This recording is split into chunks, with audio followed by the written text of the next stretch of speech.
Is there anybody here yet? Hello, guys. Hello, hello.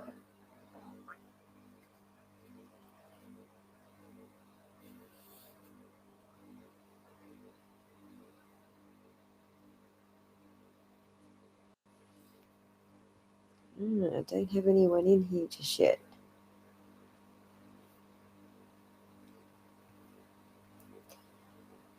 So I guess we'll hang around for a bit, see who joins us.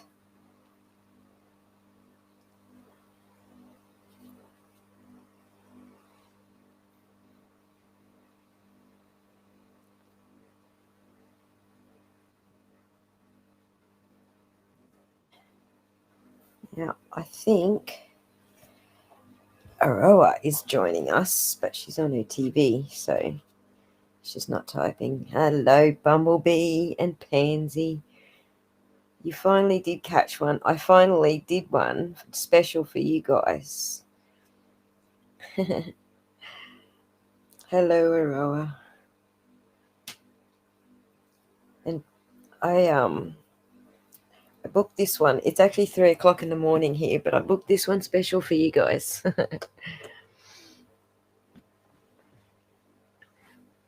Oh, thank you, Pansy. I missed you too. I missed you all. I've been a little bit busy at my end, trying to keep things organized at my end. Oh, that's awesome, Bumblebee. So the news about Miss Gabby's a little bit on the sad side, isn't it?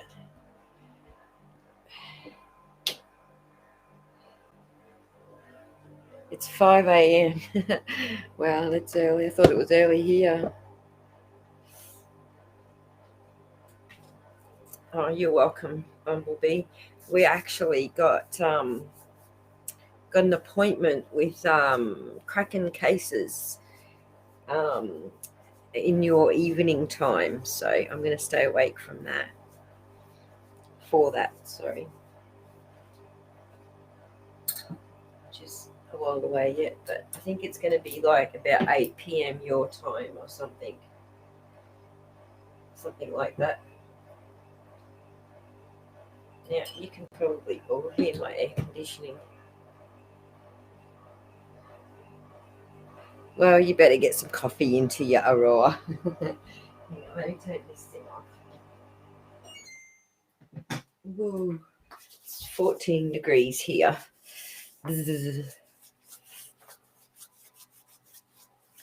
Hello, Sue Ellen.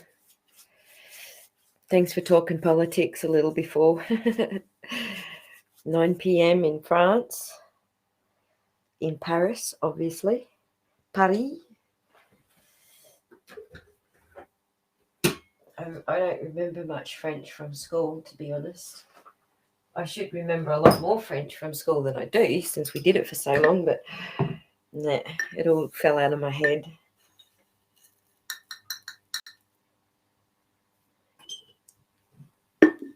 Parlez-vous François?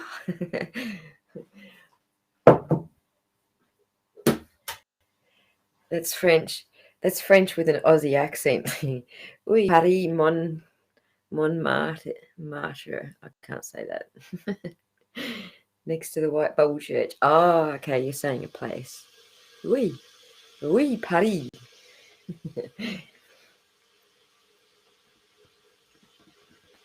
Bonjour. Oh, that's right. I remember that one. Bonjour. All with an Aussie accent. She's probably rolling around laughing at me over there. Trying to roll my R's.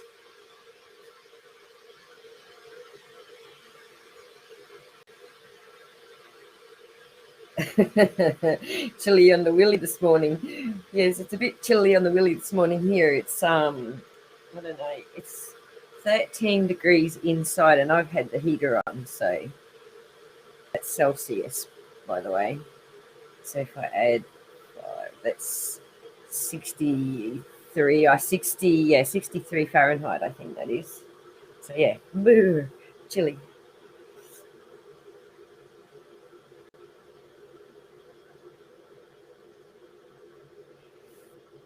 So yes. So yeah, all watch the 13 inside. Exactly. Zzz, with the heater on. So I don't know what the hell it is outside. Oh yeah, I do know what it is outside. It's bloody cold. Bloody brr.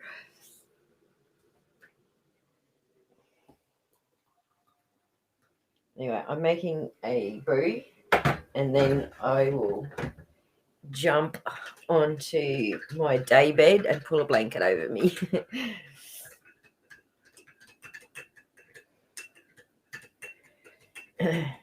The roosters wake us up real early here too, or if it's not the roosters, it's the kookaburras. And every now and again, the cockatoos.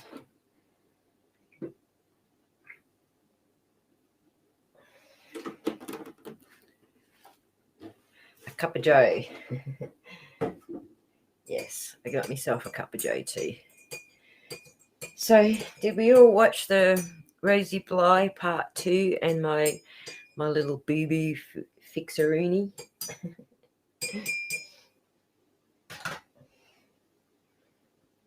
I actually wasn't too upset about being corrected on some of the boo-boos that I made, because the people who were correcting me were actually very polite about it. So I don't mind being corrected if you're polite. A couple of them were really fucking rude, so I just deleted them. And if they come back and do it again, I will probably just hide them from the channel. So that list is getting a bit long these days. And I haven't looked at it for a while. I try not to look at it.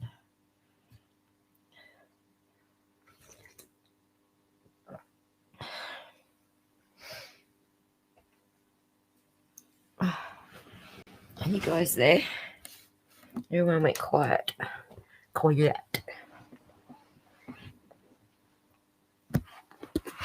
Still trying to speak French.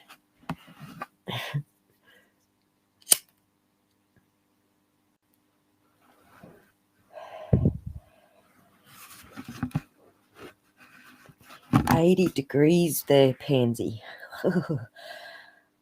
I wish it would hurry up and get summer here. Boo.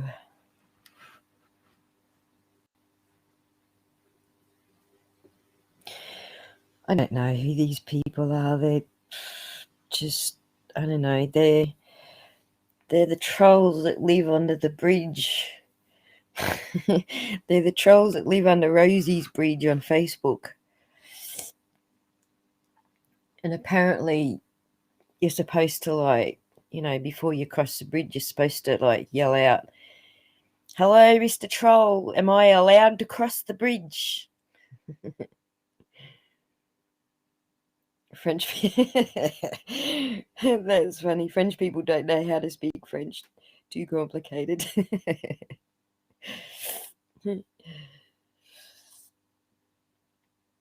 That's right, Pansy. You have snow there, don't you?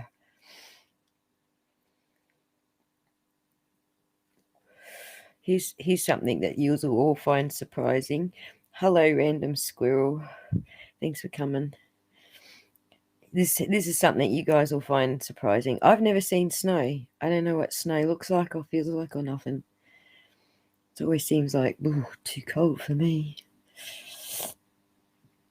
I'm a very fine-boned person, so yeah, I feel the cold very quickly and harshly. And I've just never, like, I think there's only one or maybe 3 places in Australia that actually snow, which are way the hell south of me. Okay, Bumblebee. It's a bummer, but okay. Consider myself lucky because I haven't seen or felt the snow. Is that what you mean, Squirrel?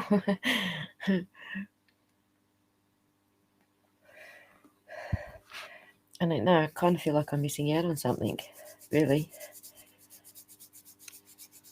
Snow makes you feel warmer for some reason. That's weird. I just see it on TV and I shiver. I remember when we went to the cinema and we watched, I always get cold at the cinema, hey? I don't know what, but that even in the middle of summer, I still get cold at the cinema. But I went to the cinema to watch, years and years and years ago. What was it called? Oh, yeah, the Titanic. Because, my kids and I are into the whole science of that sort of thing. But anyway, I took them to see the Titanic and I froze my butt off to seeing the ice.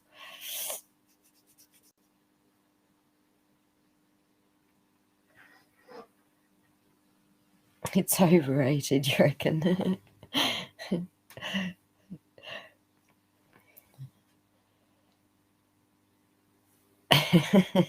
Keep your fingers shut. Get on your bumblebee. It's always other people, isn't it? Pansy. TOG, the other guy. Hello, Karen. You're so good you're in Australia, aren't you? Oh, I'll try not to give you nightmares. Oh, ice is different. Hang on. Wait a minute. We back. How is ice different? Isn't snow just like grated up ice? Like fluffy ice?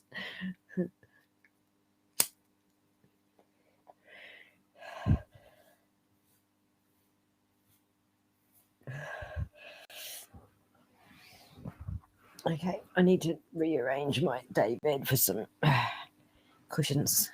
I need to get my cushions all lined up. That's right, Queensland. I thought so. Dang, girl, what are you doing? You got insomnia? I've got insomnia. No, I'm actually trying to flip my sleep pattern so I can make an appointment at 10 o'clock in the morning on Cracking Cases channel. So tune into that. What is it? Our time? I think it's around 9 a.m. our time in Australia. Let me just double check. Unless we got all our times all mixed up. Let me have a look. Oh, it's 10 a.m. our time. So that will be, I think, about 8 or 9 p.m. Cam and Ali's time. So I can sleep. If I really wanted to, I could, but I'm trying to flip it right now so that I can be on American time for a couple of days. Because I just did, Australia time with the grandkids for a bit. Yes, Bumblebee, apparently we are.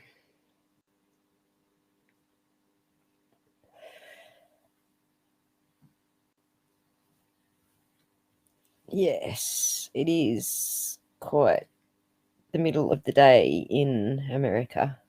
And that's why I picked this time to do the stream, because I thought, hello, April. I actually thought, I looked at all the trending viewing times for the videos that I've got, and it looks like y'all up watching YouTubes at around the midday, sort of early afternoon. So I decided to pick that sort of time, which happened to be the perfect time for France as well, which is their evening. So it all worked out well. Oh, that's okay, Karen. We'll forgive you if you drop off, if you have to have a nana nap. It does suck, blessed Bumblebee. It absolutely does suck. I am so anti-imperialist. Like, we don't have to kill each other. We can get along. And it's so funny because, we're talking about that just on social media. Like, can't we all just get along? And yet here's our leaders of our countries going, no, we can't get along. We're just going to start dropping bombs on everybody we don't like.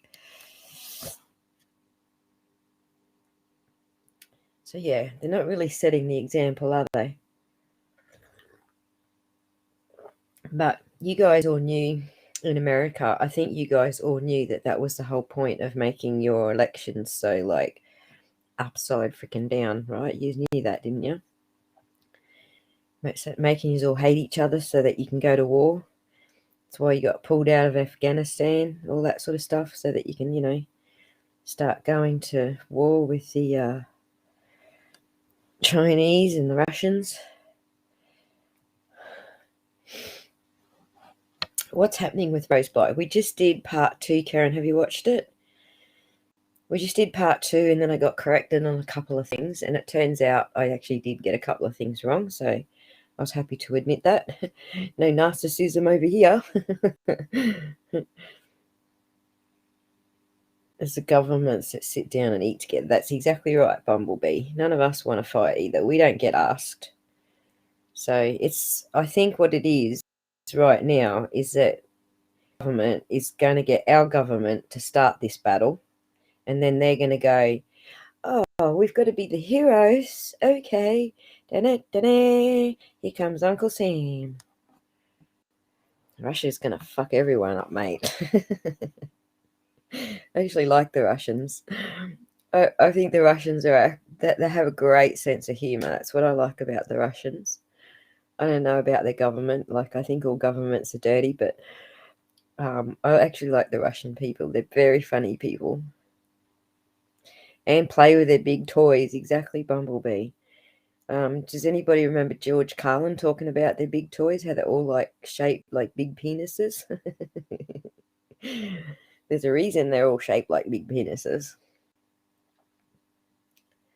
The politics is horrible here too, Squirrel. Like, our government's on the same page as your government. It's the same here. There's too much division. And hello, Kathy. Thanks for dropping in. Yeah, there's too much division here as well.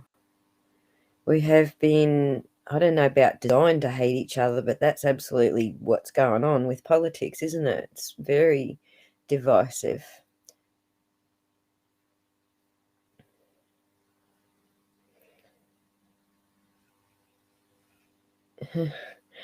That's funny, Pansy. You know what? I didn't like Trump before it was trendy. Before he even became president, and he just had that TV show. I didn't like him then, so I didn't get on anyone's bandwagon. I was the first one to dislike him. And it's not because I thought he was a criminal or I needed to see him in jail or all the things that they say. I just didn't like his personality. I don't particularly like any president's personality. See you all in heaven. I love Putin, but that's my ill-tasting Bumblebee. I like Putin too. He makes me laugh as well.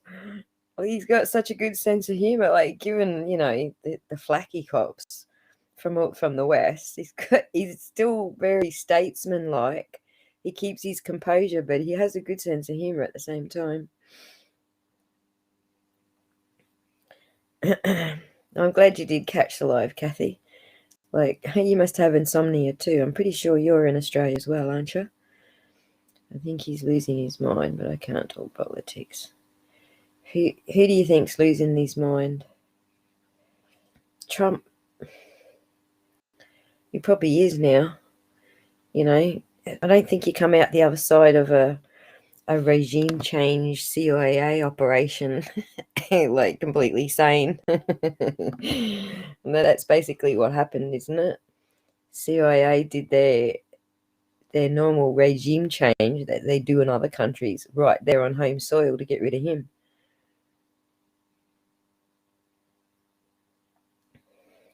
Apprentice, that's right, Aroa. It was a terrible show. I don't think I even watched one episode ever.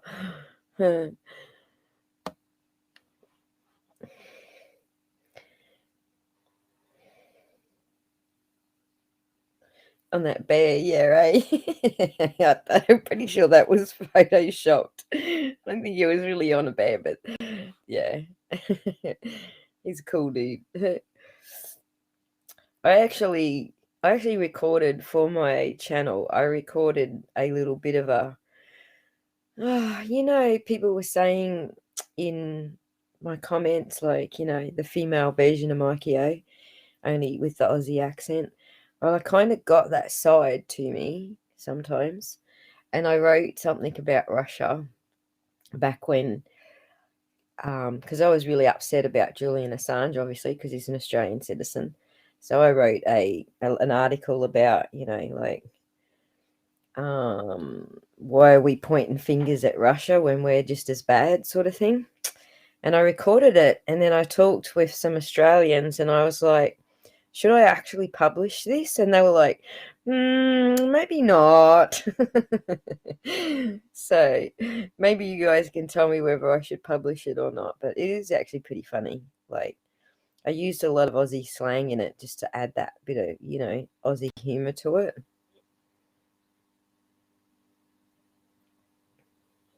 That's right, Bumblebee. It's our name that they're doing it in. So, we actually all should stand together and say, no more war. The problem is, if you have a look in the Discord, you'll see the propaganda that they're doing. And so a lot of people in Australia actually do think that, we have to do this war or else we're going to get taken over. Sue Ellen, that's not true at all. That's not even slightly true. He was not in the family when he was a child. He's actually naturally a blonde. He wasn't dyed blonde, and he had nothing to do with it. That was actually in Kew in Melbourne, where the family actually were, and he was actually Julian Assange was from up my end of the country, up in Queensland. He was not from Melbourne at all.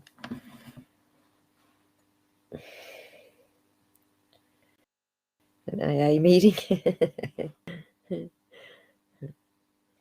that's good, Pansy, because I can probably offend people very easily. Like, if you hate Russia, then you're not going to like me comparing, our finger pointing with Russia at all. Hello, Cassie. Thanks for dropping by.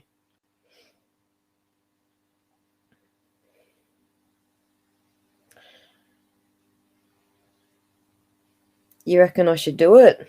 You reckon I should put it up? All right. Like, I'm not monetized at the moment, so like, they can't actually hurt me, right? They can't just demonetize me because they don't like what I said.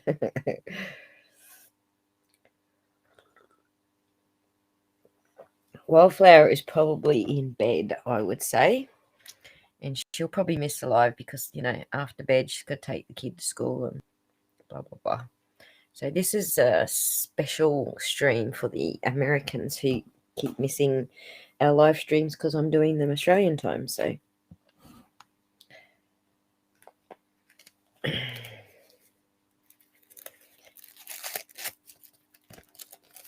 she's been sending me like little messages every now and again. So she's still there. She's just busy doing mum stuff. Mum stuff gets busy occasionally.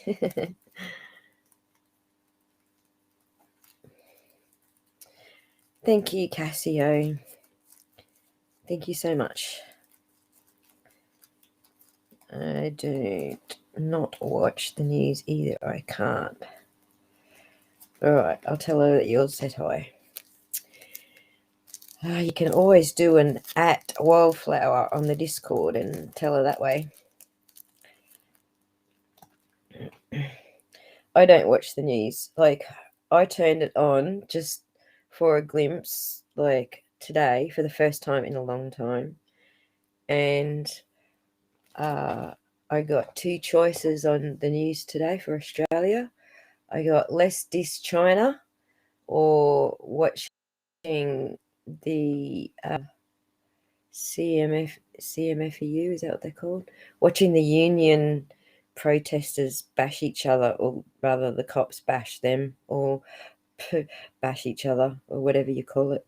But yeah, there's some massive protesting going on in Melbourne at the moment.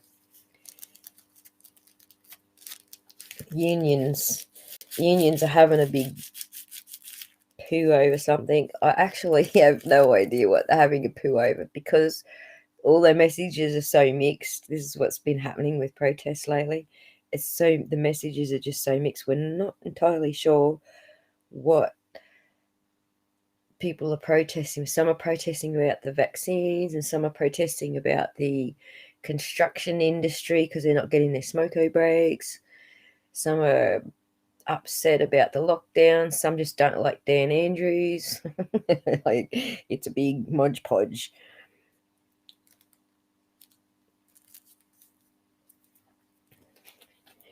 So yeah, that's what my choices were today, which is a nice change from COVID, because that's all the news has ever been about for the last, I don't know, it's been escalating.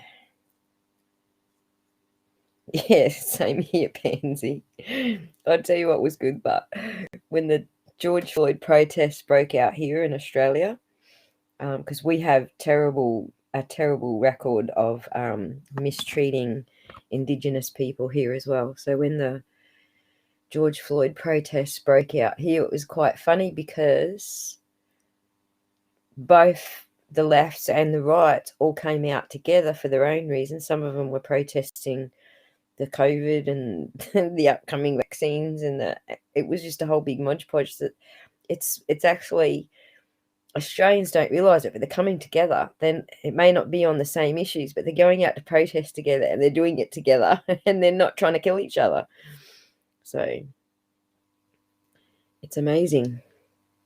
I actually thought it was pretty good.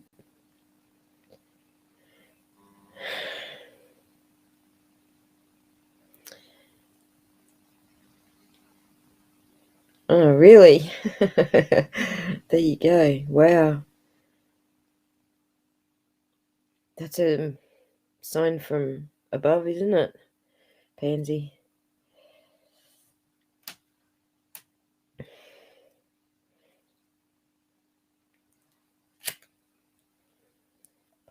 Not sure which idea I gave you, but obviously it was a good one, Sue Ellen.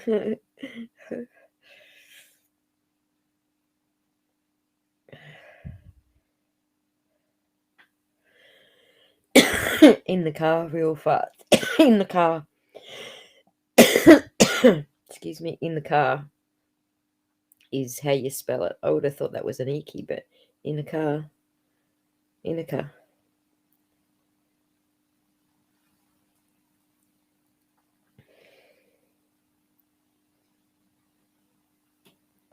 I actually didn't know that the lightning struck the George Floyd Memorial.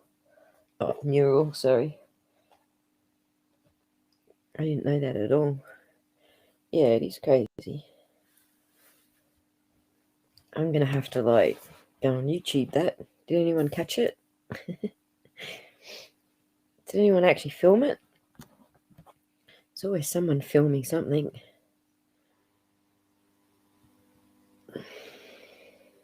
On purpose.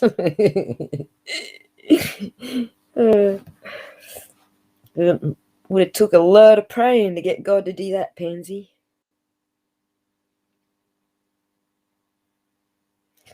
Yeah, the mural is the bomb, isn't it? I like the mural.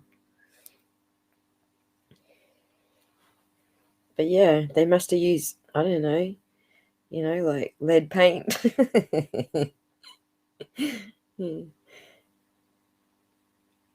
A bigger one. Well, that's a good idea. You gotta love the street artists that do this stuff, but where I live here in Australia, the street artists, they're usually homeless kids that don't have nothing else to do, and so we have a lot of youth programs and stuff that go and get the kids and say, well, come here and actually paint this wall. They got permission to do it, and they get to do a really big pretty mural. They get to do artwork. They get to do, we've got alleyways in between shopping centers and stuff that are just lined with these kids' artwork, and it's awesome to look at.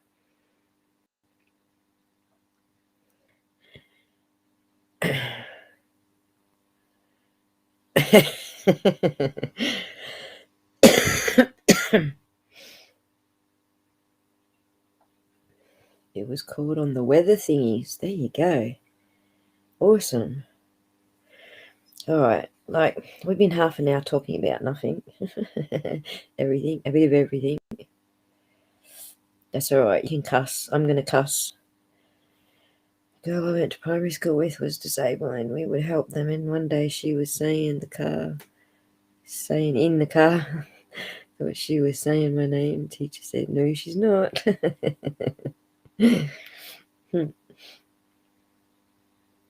It's funny, Aurora. I think there's a lot of metal in those old brick buildings. As I heard from a builder, lightning strikes are common. Oh, well, that's very interesting, Cassie.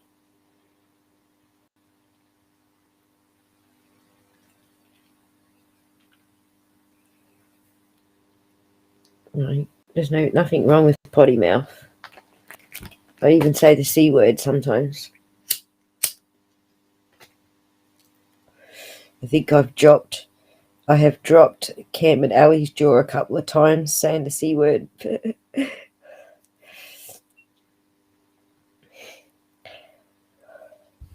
So anyway, let's talk about the Rosie Bly case, shall we? Was there anything that you guys felt I should have gone further into or are curious about? Not rumours, obviously. Or anything you want to discuss, or any cloudy things I left uncovered that you want me to clear up? Yeah, they do, don't they, Pansy?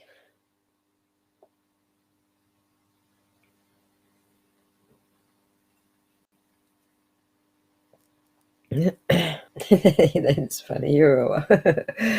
I got a story like that, Aroa. I had a friend come over from, who was he from? Turkey. And he's not the greatest with English, but anyway, he was I gave him a ride, and he put his tablet charger in my glove box. Or he put his tablet charger somewhere in my car, but he forgot where it was. And we were looking for it for ages. We turned my car inside out looking for this bloody cord. And while we were looking for it, his family rang on his phone. So, I'm in the back digging through stuff in the back, and he's digging through the console and stuff. And he picks up the phone and he goes, I found him. And I was like, oh, did you find it? And it's actually the way that it's actually Turkish for a greeting, like a respectful greeting to his parents. So yeah, he didn't actually find it. I actually found it. Probably a year later, I finally found it. That's how lost it was in my car.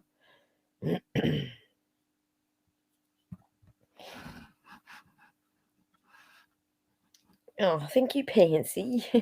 I actually I bogus that so hard because I was in a hurry, and because I wanted to just get it on there for you guys, and I got the Chris names mixed up. Then I had to go back and work out how the hell I got them mixed up, which is why I did the. It was funny, wasn't it, Aroa? I find them. At least I know how to say a respectful greeting in Turkish now. Yeah. I didn't understand the link between Andrew and the laundromat. I don't understand the link between Andrew and the laundromat either, Sue Ellen. But I mean, it's there in a court records, so I'm not sure. I've been looking to try and work out how he got a restraining order from the laundromat. There was in his court records like several fraud charges trying to cash a bogus check, I think they were.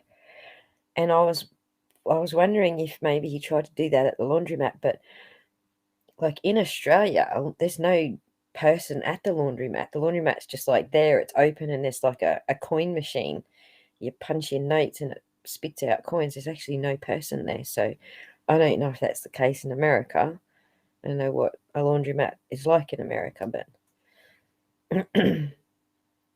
but right next door to the laundromat, I believe, is the post office. And like here in Australia, some post offices are connected to banks, so you can actually cash checks at a post office. It was something they set up for like rural farmers and rural country folk. So there are some places that you can cash a check at. But yeah, I actually I can't find anything else to explain why he's got a restraining order from the post office. No, Rose didn't work there. She was a stay-at-home mum, and she whoops. Yeah, sorry. I didn't mean to do that. Stay-at-home mum, and she was studying to become, what did Candace say she was studying to become? That's probably there you go. That's probably something that's missing out of my story, actually, more about like Rosie herself. Let me just find my folder, and we'll jump into a couple of those. Holy crap, I can't remember where I put it all. In there, that's right. So,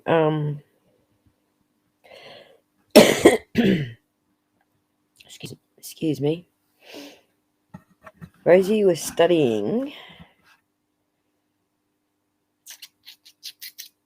Okay, well, first of all, I'm just going to show that. I'm just going to put the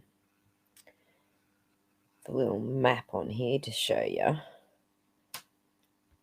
Let me share that screen.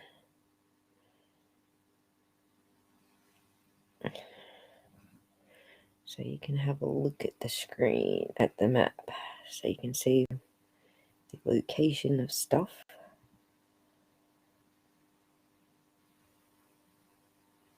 Let's put that on the screen. Let me just take the chat overlay off so I can make it bigger for you to see. You see that? Is that big enough? So, can I go bigger? I think that's it. That's max. Maxed out, man. I have very few here anymore. Yeah, well, that laundromat's closed down too, so doing laundry. How can you get a bloody restraining order from doing the laundry there? But that's the thing, or maybe he was beating up the machines. You know, some people do kick the washing machine. People work laundromats here where I live. Okay. Stealing, do you think, Pansy? Well, he's got a couple of those too. So if you have a look here, the post office is sort of right next to the car park. So see that X for Rosie's car, and there's that little purple smudge next to it. That's showing you the post office. And then across the road from Rosie's car, like upwards in the picture, is that white roof where the arrow sort of starts, and that's the laundromat. So there's other shops sort of across the other side, across the road from, like, there's the Wood River Pharmacy and the American Region Post and a takeaway store. And but the Grantsberg post office is right there to the right of where Rosie's car was found. So I was corrected on that. There was some news reports that said it was a truck stop, and it's actually a municipal car park for I think the post office. So here's so he has a restraining order for laundromat, not for the post office, just the laundromat.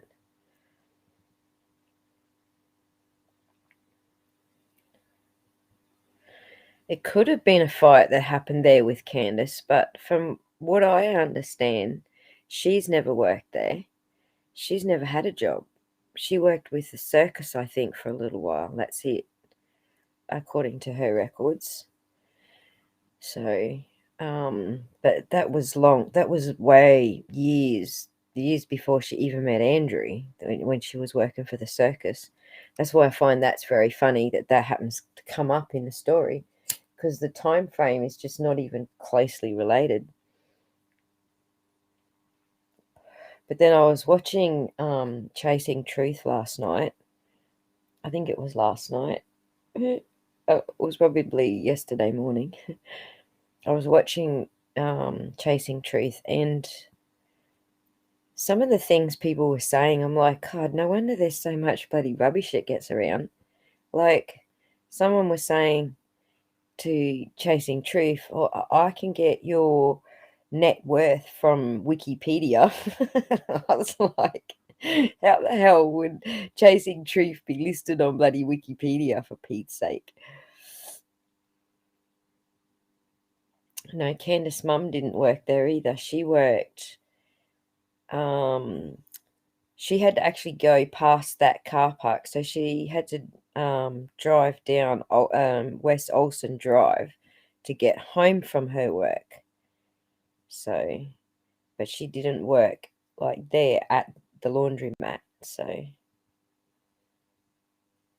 but she drove past, she drove like in that photo there, she drove to the right to go to work, and then she had to drive to the left to go back home from work. So she did that in the morning. Rosie's car wasn't there. She did that in the afternoon. Rosie's car wasn't there. And 2 hours later, Rosie's car turns up there.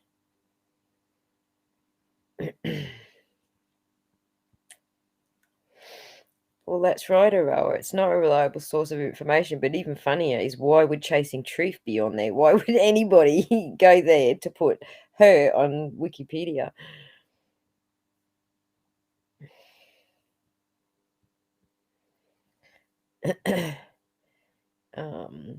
Yeah, good thinking, Kathy. So I usually have to tell people to do that, so it's good that you're picking it up. You're learning. Did they do their washing there? Well, that's a possibility, Bumblebee. That's something I cannot verify through public records. And no, it's not owned by anyone in the family that I could see.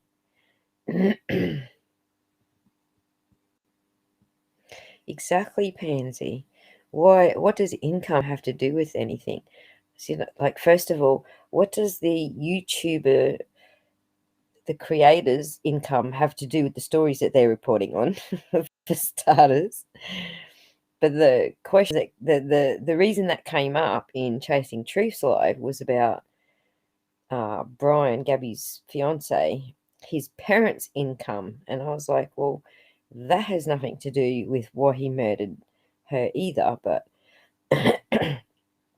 I am going to do a little deep dive on that family and see if there's some narcissistic traits in his parents. Maybe there's some domestic violence or something, some sort of history with the parents, just to have a look for curiosity's sake. But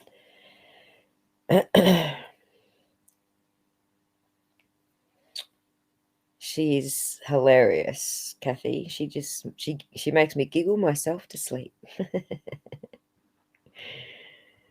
Right, it was on a wiki bio, but it was all wrong, Aroa. It was like, he's not 27, he's 23. Gabby was 22 and he's 23. The thing is, I sent those records through to Chasing Truth, but she doesn't take any notice of Discord while she's doing a live, so she got it all afterwards.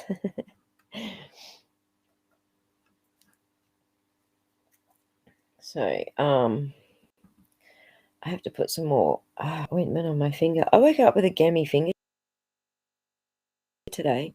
I have no idea my finger is all and gammy. I think his parents helped him go on the run. I don't know. Jose on the porch. He's 23, Pansy. I've got his records now. He's 23. Do you want to see his records? Do you think his parents helped him go on the run? I don't think they did, Kathy. I don't think so. I think they'd have been arrested if they did.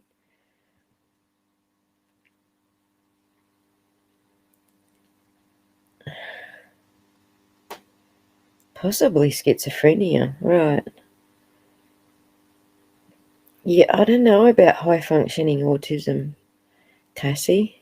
I'm high-functioning autism, and well, I did get a little bit of weird stuff with his posture. So one of the things with with autism spectrum is an odd gait, and I did actually pick that odd gait up. So you might be onto something. But the thing is, autistics don't hear voices, not generally hearing voices anyway, unless they have schizophrenia as on top of it.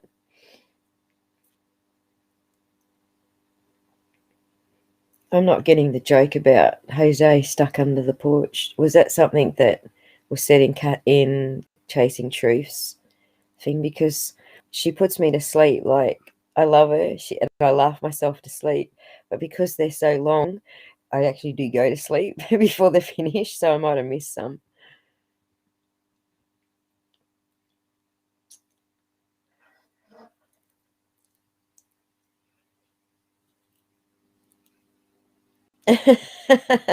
That's funny, Sue Ellen. Oh, that's hilarious. Yeah, 22 and 23 is their ages, so that's how the news is on the YouTube. That's right, Kathy. You look like a battered man, and she looked drunk. I am so scared of voicing that in case you hate me, but he looked like a battered man. No, he didn't, Bumblebee. And I'm not going to hate you, but I'm going to disagree with you. She looked like I did when my ex used to bloody start going off at me and putting me down. And I have to say, I held my own. It's not like I laid down and took it. I held my own, and that's the reason we were getting into bloody biffs and shit all the time, because I just didn't lay down and take it. I certainly wasn't the hide in the corner and cower type. I would come out bloody yelling and screaming, and I never raised a hand to him, but he raised a hand to me, and it was, I went through that whole, I drove him to it, blaming myself sort of shit. So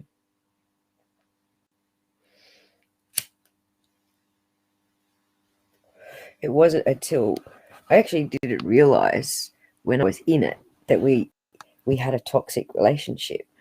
I thought when I was in it that we just had a normal relationship. You don't realize these things until after you learn what abuse is, and the toxicness and stuff. You don't understand any of that until you're out of it. She was gaslit, exactly, Cassie. She had gaslit written over because she was blaming herself. She was saying, yeah, it's my fault that he got upset because I made him that way because I have OCD. He convinced her that it was her that made him upset.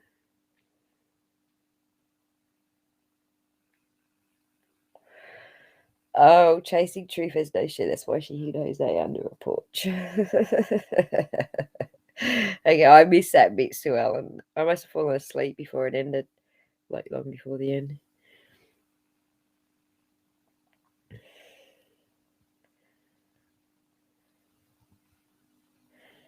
Yeah, he did have that. He did do that, Dana. Hello, Dana, and thanks for coming by. And you're right. I picked that up too. And that's right. Women will lie to keep them out of trouble, exactly. But yeah, absolutely. Oh, yeah, she definitely hit him, Bumblebee. No one's saying that she didn't not hit him.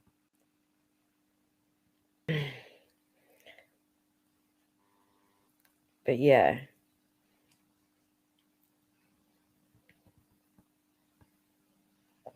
She was blaming herself, that's right, for pissing him off. Yeah, Pansy, I'm getting it now. Well, thanks for filling me in. I can at least giggle about it when I see it said now. Just imagining if the cops did something that day, she might. Well, they did do something, Kathy. They separated them. but they ended up back together again, you know. So, but here's the thing. So my abusive relationship was probably pretty tame compared to my friends. And in her relationship, there was no keeping them two apart. She knew he was abusive. She knew what he was doing, and would she would just like give in. He would come back like I guess for her they had a kid together. So there was trying to keep the father in the kid's life. I guess that's why she was tied to it like the way she was. But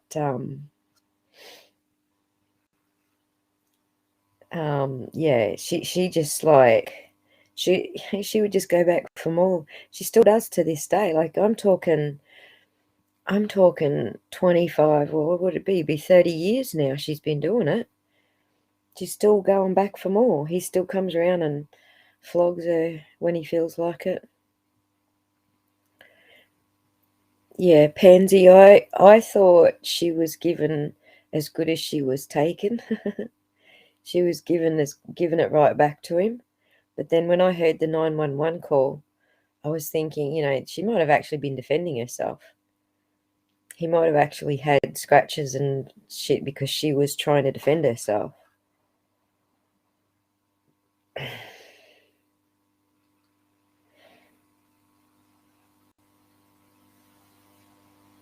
They did get separated, that's right. The cops put him in a hotel room and sent her off in the car, but she come back and got him, obviously.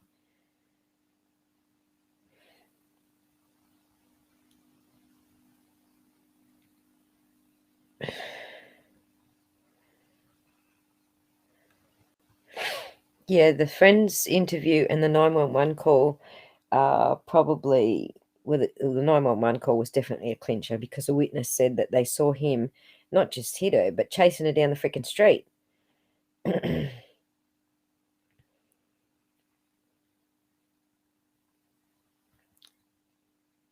Bumblebee, they weren't seen together. The fact is, she's dead. She's dead, and a body was found right beside where his car was. Like, that YouTubing family that filmed his car, that's where her body was found, right there in the creek beside it. So let me show it to you. It's like I get struck for it, but I'll ask Gonzo to lift the strike, but I'll share it with you. So I'll show you where a body was found. Gonzo went there today and he built a little shrine for her. So I'll show you where a body was found, and it's right beside where that YouTube family filmed the van. She was seen leaving a hotel with him on the 24th. Actually, Dana, that's right. There was another hotel after this incident on the earlier incident. She was seen after that. You're right.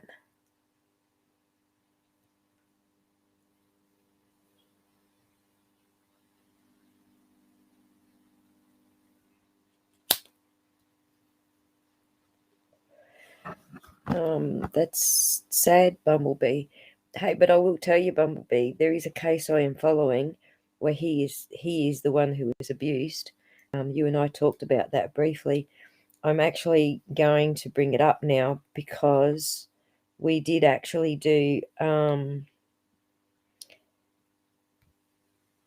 is actually very much related to the Gabby case. So let me show you where she was found so that you can understand that it was absolutely had to be him for hang on, let me get it up on the screen for you. See, now that we know a crime's been committed, I'm actually going to speculate. Now that we know a crime's been committed, when you don't know a crime's been committed, it's not right to be speculating because then you're victimizing someone who may well be a victim. Do you get what I'm saying?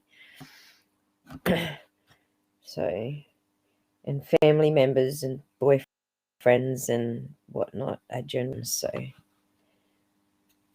Let me get this on the screen for you. Now, it might mess things up a little bit. So I'm going to mute my screen, get it up on.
So there you go. That is right where his van was parked, where those YouTubers found his van parked. So the van was parked along the roadside, and then the angle that they were actually filming on as they went past his van was looking past the van. Behind the van was some trees, and then there's that creek that Gonzo was just standing in.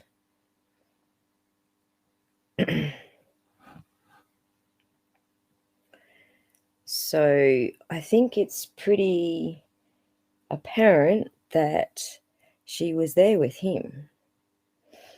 So when you get the idea how far out of the way that particular area is, like, she didn't walk there.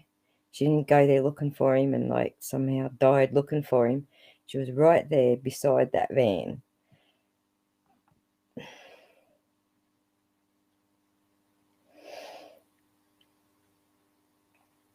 Sedona is the spot. That's right, Dana. But still pretty sad. Yeah, I got chills from that van thing too. So is there anybody here who doesn't believe that that van door closed while that family was filming them as they were approaching? Yes, Kathy, they found her right next to where the van was, where that family filmed the van.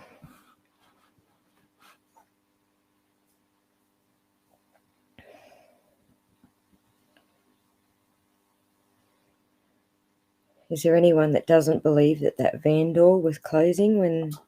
It's funny because I've watched several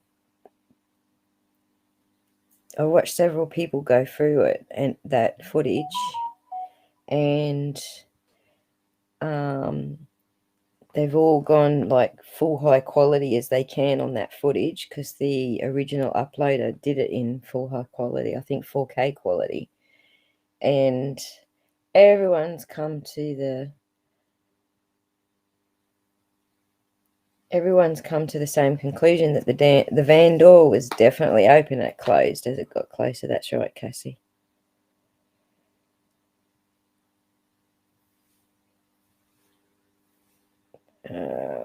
What are you asking? There is someone doing something on your left as the bus Couple drive closer to the van. No, Aroa, that was just a play on the shadows, because whoever did that snapshot was doing low quality. When you see all the high qualities, like I seen it in 4K quality, you can clearly see that that's the creek in the background. It's not actually someone standing there. It's actually shadows from the creek where they actually found her body. There's shadows in the creek there.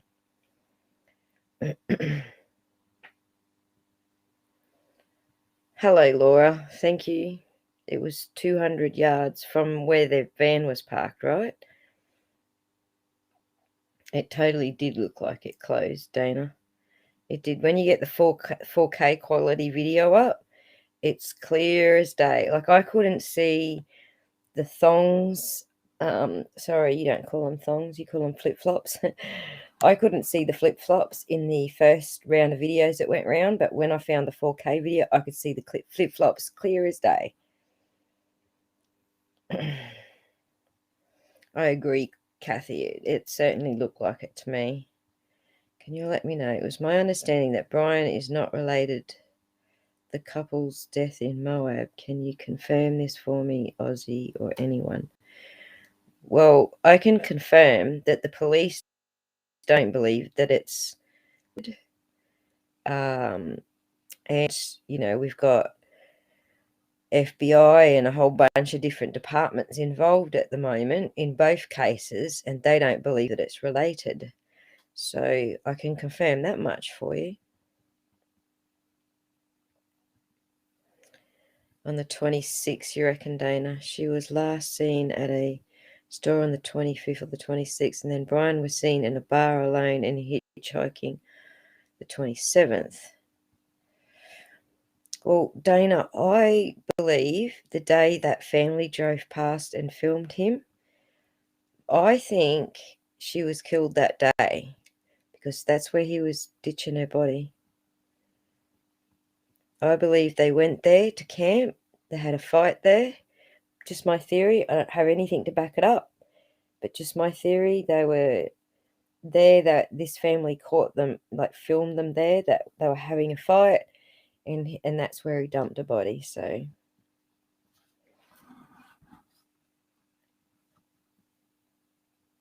yeah, there was no person in the bush, Aroa. In the first videos that people copied, they just copied low quality. So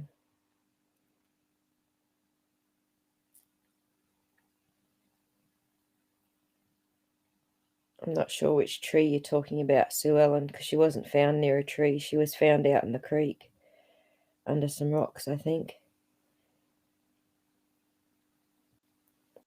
Yeah, Squirrel. I can only go by what the police say. I'm a bit like Grey and chasing truth like that. I don't listen to rumours. That's why I won't discuss any rumours involved with the Rosie Bly case. If the police or a direct witness or family member have said something, or have footage of something, or have proved something, I will talk about it. But if it's just a rumour, it just gets ditched. FBI says they have no evidence yet of it being related, but not proven beyond a shadow. Well, I don't know that FBI's even said that yet, Dana, because the FBI says very fucking little in these things. The police generally say more than the FBI does. Watch Grey Hugh's version, Aroa. Watch Grey Hugh run through it. Because Grey Hugh's actually pulled the 4K version and put it up in high quality, and you can actually switch to that quality. There's also another guy did it in 4K quality all the way. Let me just find that guy for you. I'll put a link in here for you when I find it. But there were two. It was Grey Hughes one, and it was also this other dude. And because they picked, so the family uploaded the video twice, right? The family that filmed it, they did it twice because they tried to get it to the FBI, to the TBI, and the TBI didn't want to know. And so they put it on their YouTube, and then all of a sudden they took notice. And then they said to them, you've got to change it and cut this bit out. So now the video's actually missing the van door closing. But the guy, the high quality one, I'll show you in a second.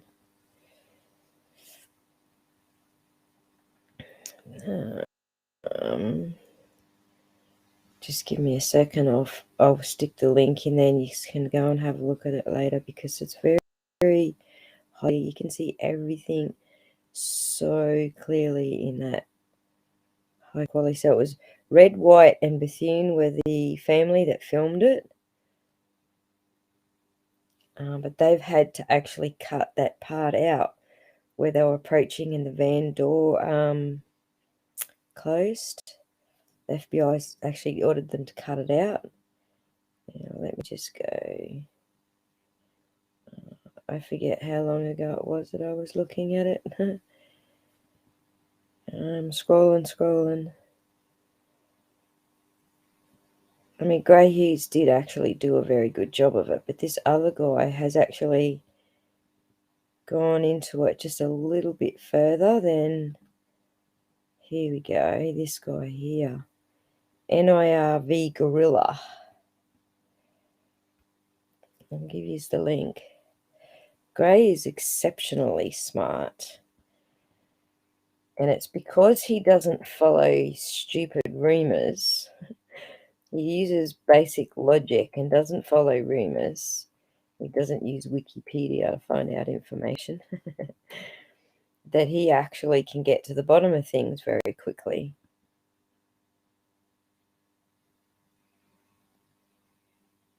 So that's the other one. This is the 4K version. So when you go into YouTube and you click the settings, you can switch it to 4K.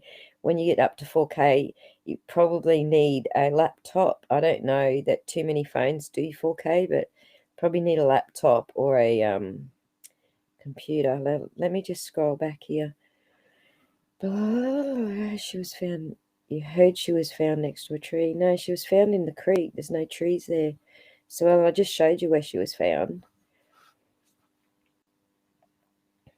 You might not have been watching though, so I think she asked Brian to come back from Florida. She was not comfortable being alone or driving the van. She was worried about how far it was when they separated on the top.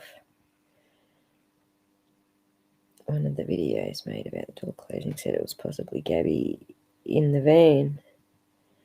I hope with them bringing the case back up, the police get some kind of lead to find Rosie. Yeah, that's true, Kathy. I hope they do too.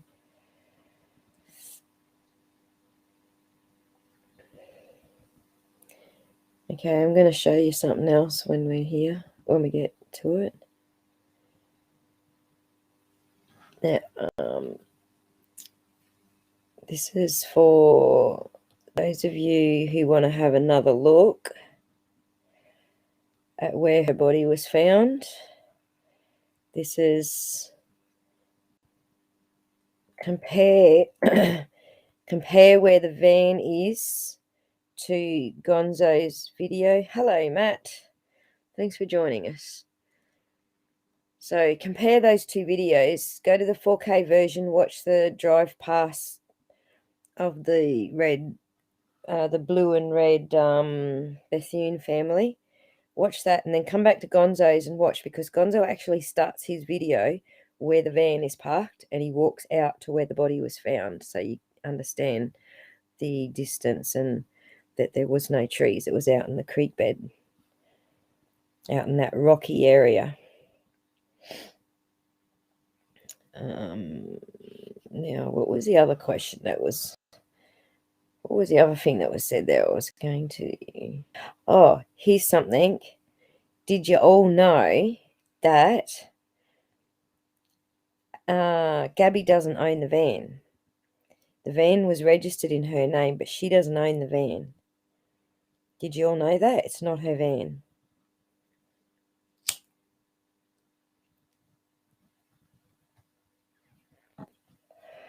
I know that the media is still saying it was her van. And everyone still believes it was her van, but it wasn't her van. I don't know whose van it was, but I am going to play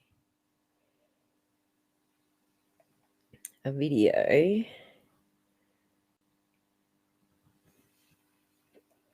Let me find the video for you, where her father says it's not her van. No, her dad doesn't own it. He said, I don't own it. I didn't buy it for her. It was just registered in her name. That's what he said. So we don't know who actually owns it. He didn't say who owns it, but let me just pull this up. So I can play it for you.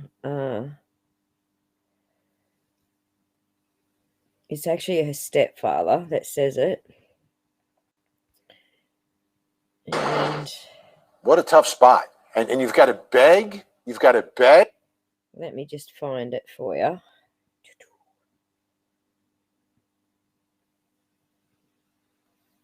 Oh, let me get it up on the screen first.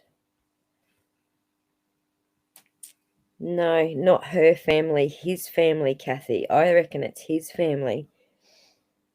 Because the way that the stepfather, he didn't really want to talk about it much. Like, he sort of answered the question, but he also was trying to, like, avoid it a bit. So let me just get to it.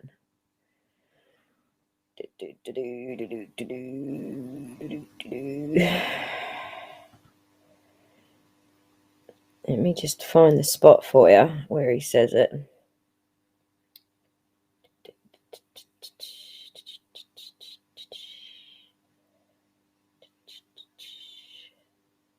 I think it might be about here somewhere. Oh my God, it's over my play button. Damn it. Right? You're not strangers in all of this. No, he grew up with Gabby. They went to school September 1st. But it doesn't make any sense to us. None whatsoever. And your family and the laundry family, you all knew each other, right? You're not strangers in all of this. No, somewhere here he grew says up it with Gabby. They went to school together. So they're not strangers. They've known each other for a long time.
So there, did you hear that? They didn't buy her the van, but it was put in her name. I think that's exactly right, Dana. So yeah, That's her father saying that they didn't buy her the van. It's not her van. It was just registered in her name.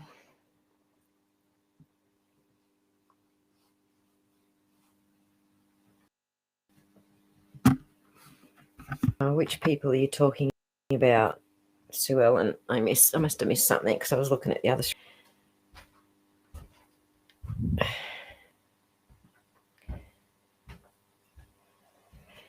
Right, it makes the situation worse because I agree, Kathy, it does make the situation worse because when you think about it, if he was going to take off on her, if she was upset because he was going to take off on her, everyone thought, oh, it was her van and he was trying to take off on her.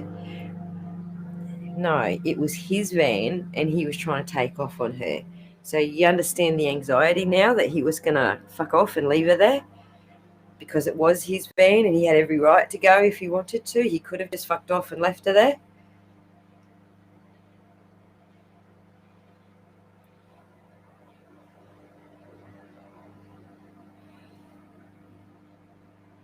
All right, it's another link.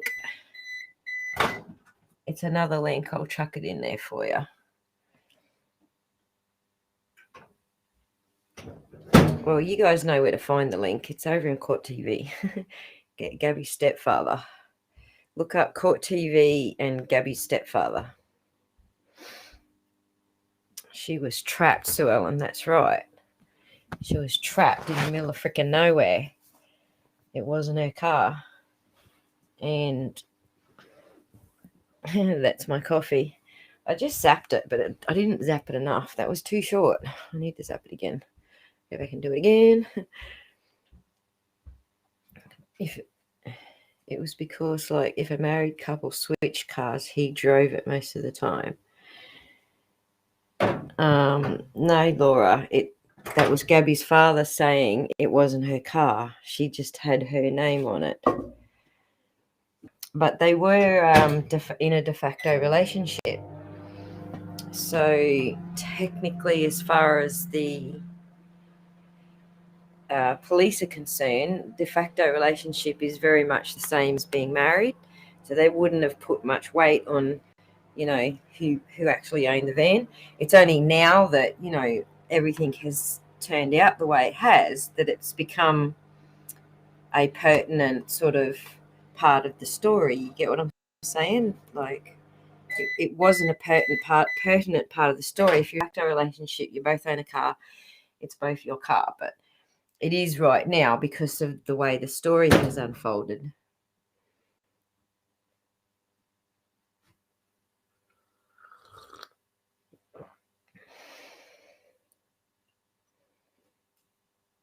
Oh, that's terrible, Pansy. What an asshole. 2 years. They were engaged, right? No, living together is de facto. Not engaged. Engaged is not de facto. Engaged is just fiance. But actually living together, you don't need to be engaged. Just living together is de facto. You can just be boyfriend and girlfriend living together and you're still called de facto. But it's tantamount to being married. Like, as far as the police are concerned, whether they're going to, press charges on someone for ownership of property.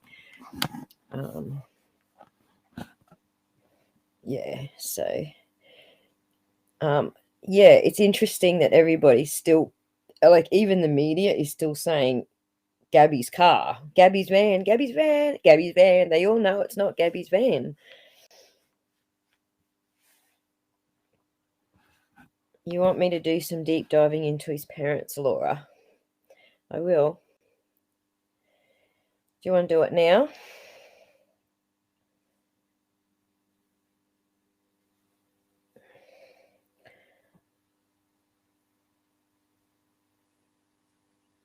Oh, that's terrible, Squirrel.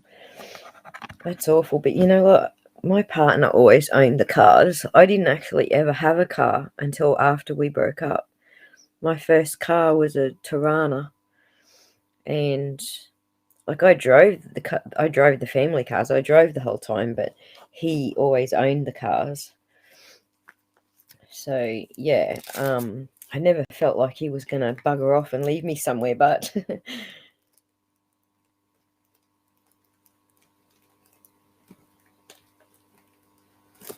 Aroa, I think you'll find de facto is actually a Latin term, and it means the same in every country. It's a Latin legal term that means living together. They say you're anxious. And then they say you're anxious. Exactly, Sue Ellen. Hey.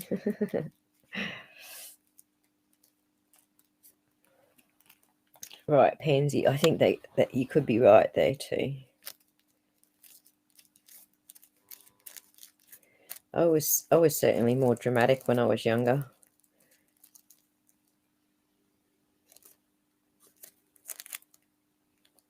So, is that a yeah? You want to go and open up some records on these parents?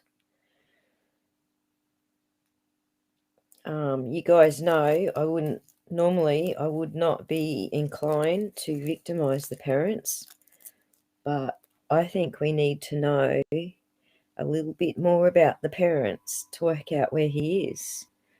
Do you guys want to do this or not? Or do you think this would be too much like victimizing them?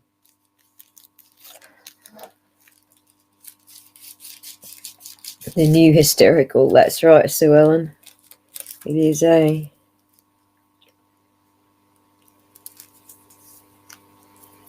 The boat. The boat came from... I don't know where the boat came from. Another wiki bloody source. But I don't know. Let me have a look. I'm going to put it up on the screen for you. Let's have a little deep dive.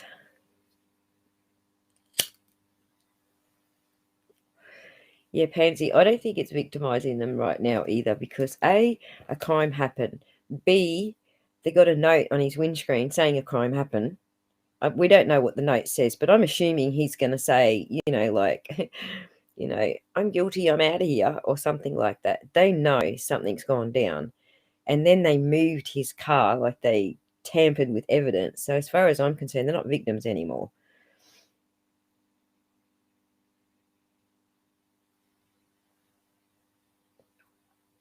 Dirty laundries. Let's have a look at some dirty laundries. Yeah, I don't know if I like that guy, to be honest. That actually calls them the dirty laundries.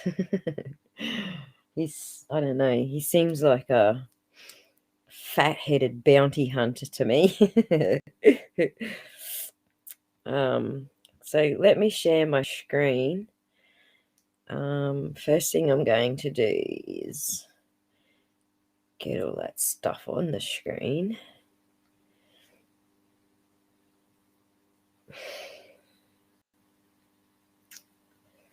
Let's get up there. Come on. Click. Okay. Yeah, John Walsh. I don't know if I like him. Sounds like a 10-gallon hat Texan to me.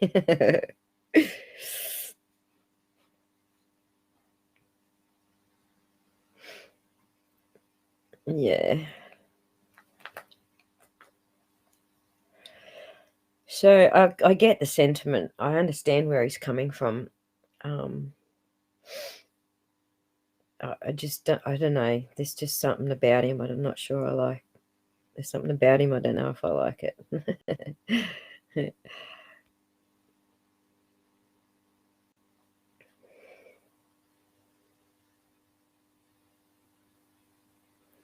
Oh, is that who he is? Is he from America's Most Wanted? I didn't even recognize him, Kathy.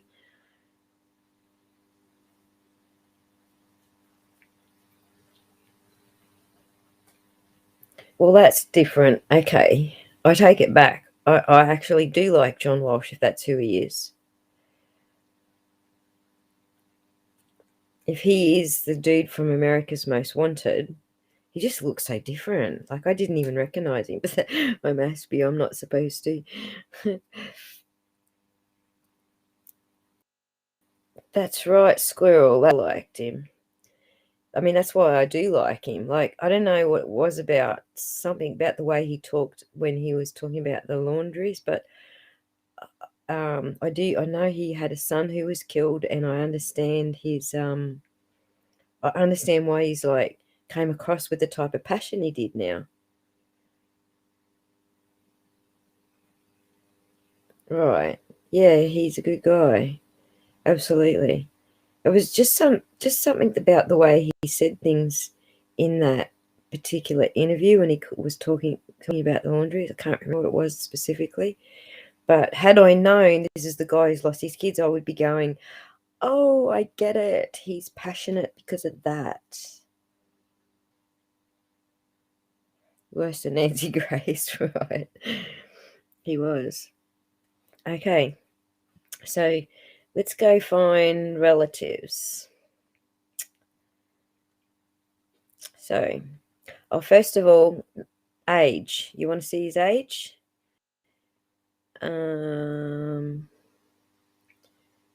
Where's his age gone?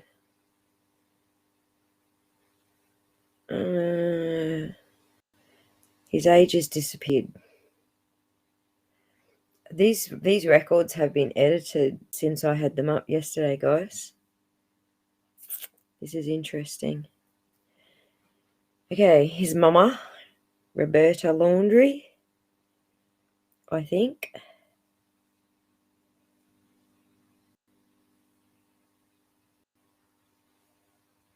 Obviously, he has several different addresses.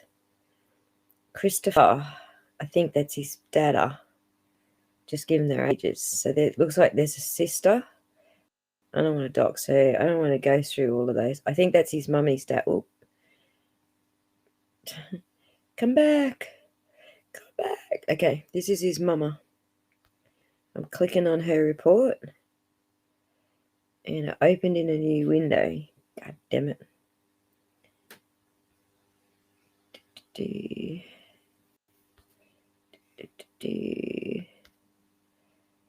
Hey, where did you go?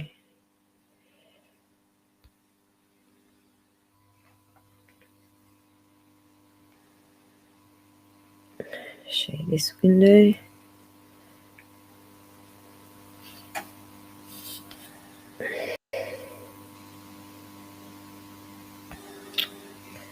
Close that. It's giving me the shits. Come back.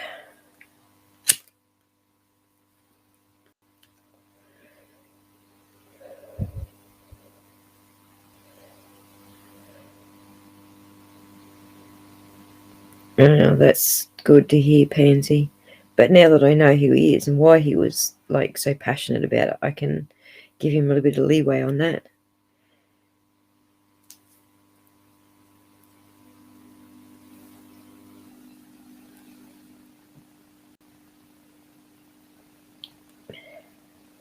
Yeah, his age disappeared between records yesterday and records today. See, look at Roberta's. You can see that she's 55. She was born in April.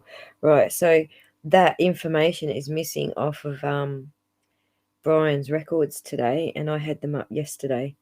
So I'm going to have to go to the PDF version to have a look to show you his age there, because I know he's 23 and I know I saw it on these records. Oh, actually, it might have been the other. It might have been the other database. I'll go to the other database. Hang on. Now, let's have a look at her assets. She owns the address that we're all been looking at for the last who knows how long. And she owns another address in Venice, Florida. And she owns a third address in Northport as well. And they have a Bosso motorboat, a 69 model. Whoa. Dude, that boat's as old as me. I see where the dad said they knew each other. Did they both used to live in New York? I don't know. because I don't want to look up her family. I don't want to do anything on her family. Like, they're the victims. I really don't care if the dads knew each other, to be honest. Does it really make any difference? She has no criminal record, so she's not the abuser in this relationship. Like, I just know someone in this family is an abuser and he's learnt it. Or he is a spoilt little brat and this is just his pattern, you know. His pattern is just, getting his own way, I guess. But I expect in either mum or dad's records to see some sort of abuse history. Let's have a look down here.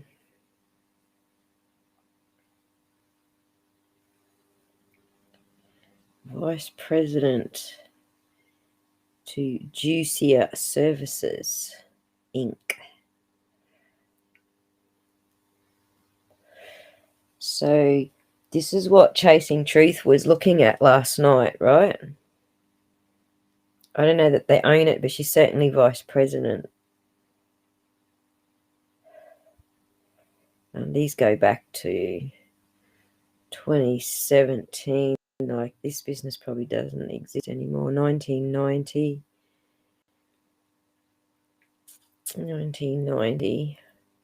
So it's going back a little bit too far.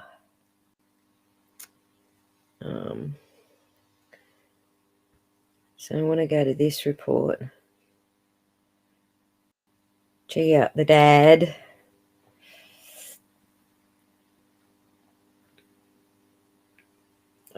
So they've got three properties plus the one that they live in.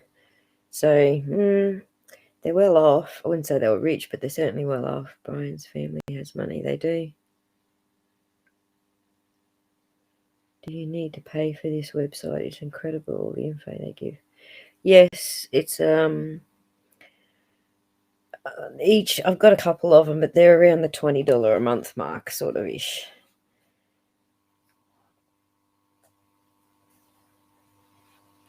Can everyone pray for my daughter? She was admitted into the hospital. Hello, Brandy. Thanks for joining us. And that's a terrible news. 8 months pregnant. Oh my gosh. That's terrible news. The results of an ultrasound they did this morning. Her baby is supposedly measuring very small. How far along she's supposed to be. I would greatly appreciate it. I don't do prayers, Brandy. I've never done a prayer aloud. I talk to God in my head all the time, but I don't do prayers aloud. But I'm going to be appearing on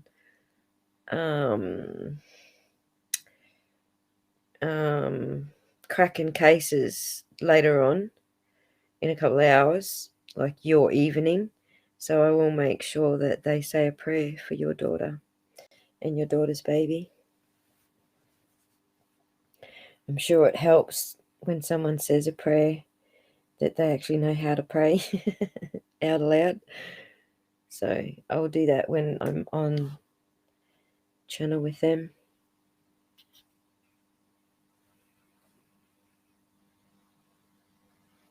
Yeah, thank you, Squirrel.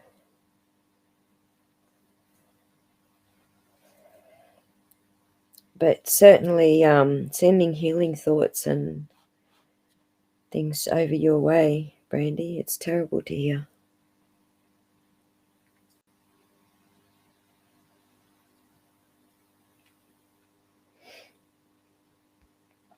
I'm just going to get that to do its thing while we...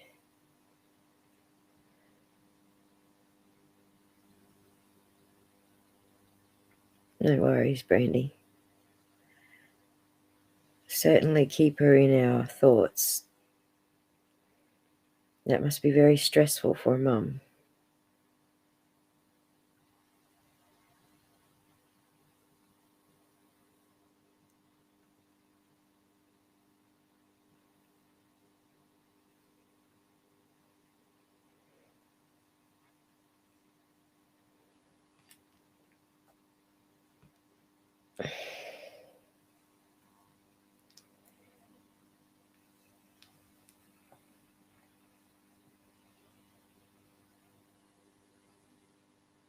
That's okay. It's a very distressing thing. I understand, Brandy.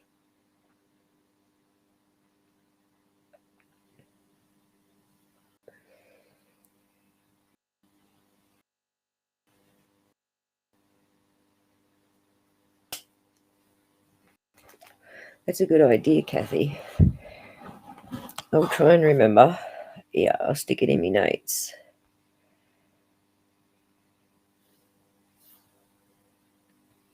Frey, Randy Johnson's daughter.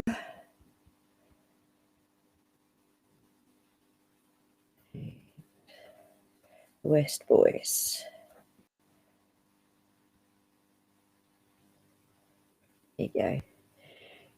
In my notes for the live with cracking cases.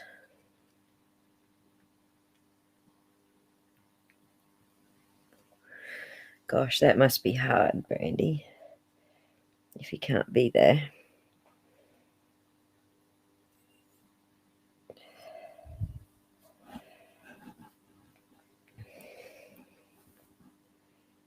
Sorry about that.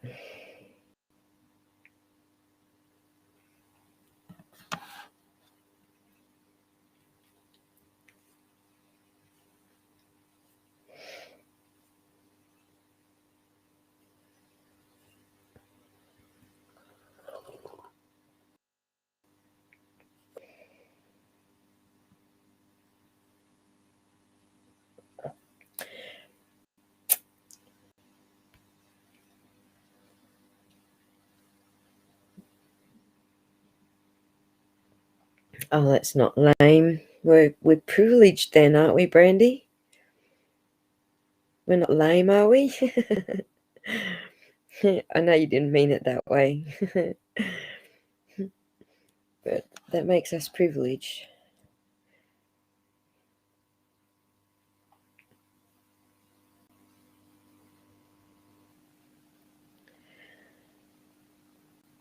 So, guys, there's no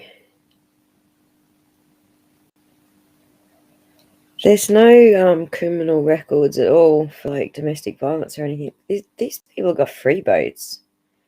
So we got like a Parker Marine motorboat. We got a Baja Cruiser motorboat. And then over on Wifey's page, there's a Bosto or whatever it was cruiser boat, which is as old as me. Plus the 1, 2, 3 properties. There you go. These guys are loaded. So now that makes you think.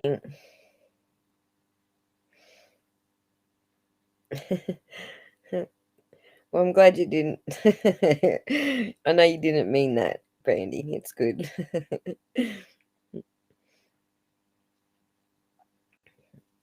I'm actually privileged to be your only friends, Pansy and Brandy.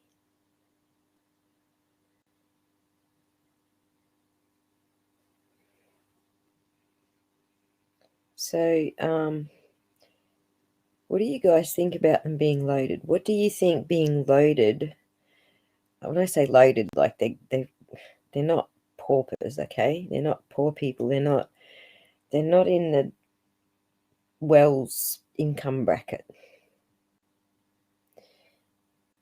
How do you think that reflects on the whole case?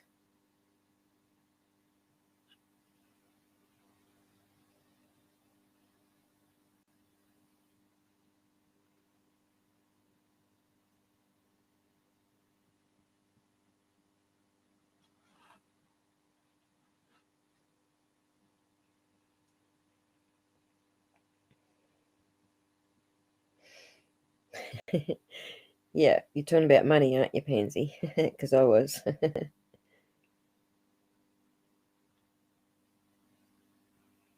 never opened up on YouTube. This is the first time. Oh.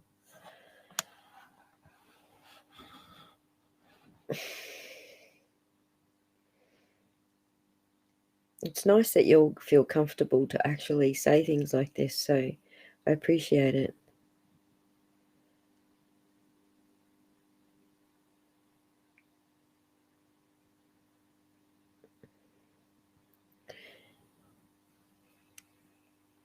I appreciate it so much.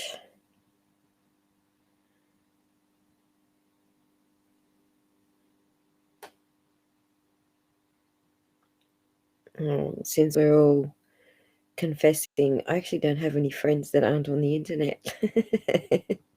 I just have my babies and my grandbabies. And then there's, a whole family that goes with her partner.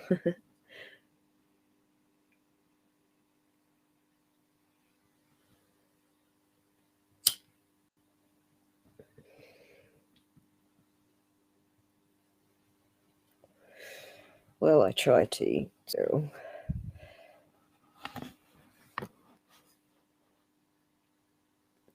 Was that making you feel a little bit uncomfortable, was it, Matt?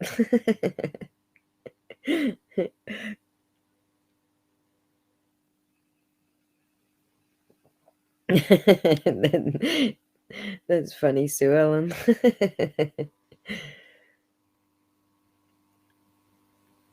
Yeah, poor Matt. Okay, let's get back to the story then. What do we think all this money in Brian's family means to the story? Because I personally, I just want to see what you guys think it means. I would normally say, it means nothing, right? It certainly means nothing how much chasing truth is worth.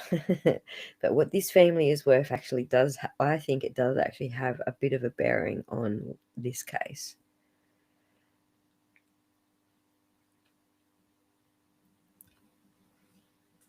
But I just want to see if anyone else is on the same page as me. In most cases, it wouldn't really make any difference. We do know in the Wells case, the fact that they don't have any money, it's played a very big role in how they've been judged by the public, because they are low socioeconomic, but these guys are certainly not. So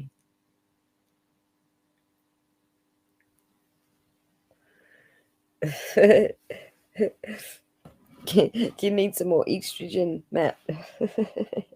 Need another dose, mate.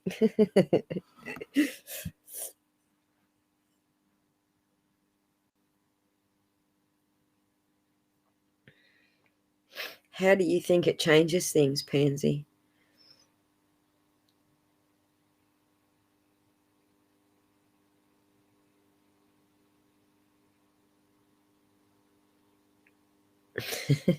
Dear Cam. Oh, that's good, Matt.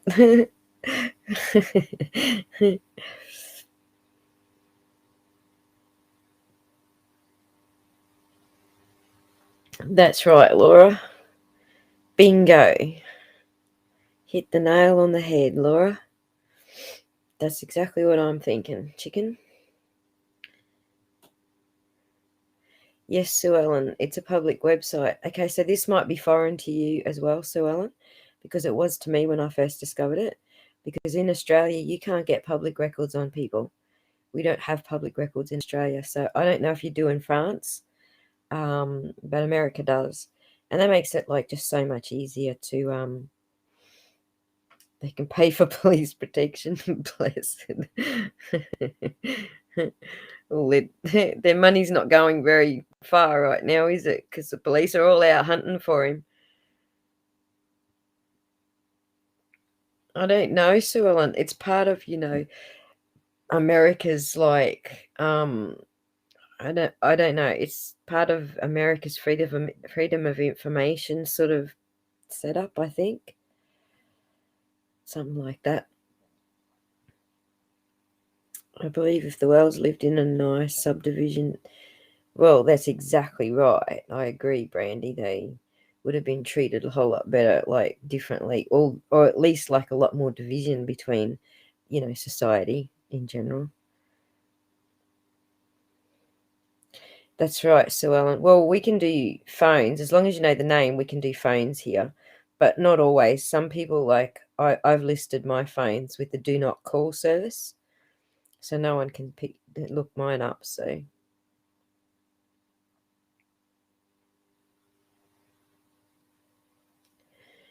to how the parents were profiled, to the actions taken, if their lifestyle was different in this case, would look a whole lot different road. Yeah, you mean how the police treated them, Randy? Is that what you're talking about? The police might have treated them differently if they were lower socioeconomic.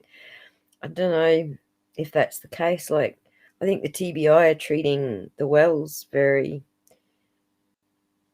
very well. Pardon the pun. Some have definitely suffered because of the way their family is looked at. Well, Summer's not going to have a home to go home to because of the way that their family's looked at. So, yeah.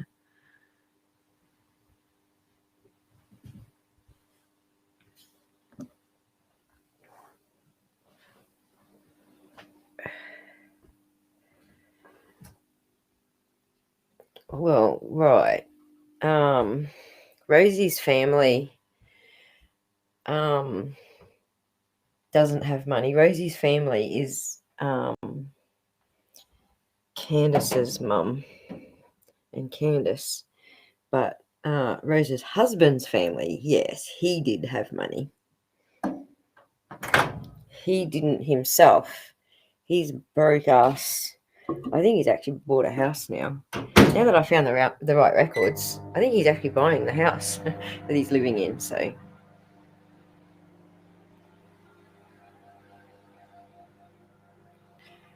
Kathy, we don't hear anything about Monkey Vaughan because his family won't speak to the media and they won't give anyone anything to talk about.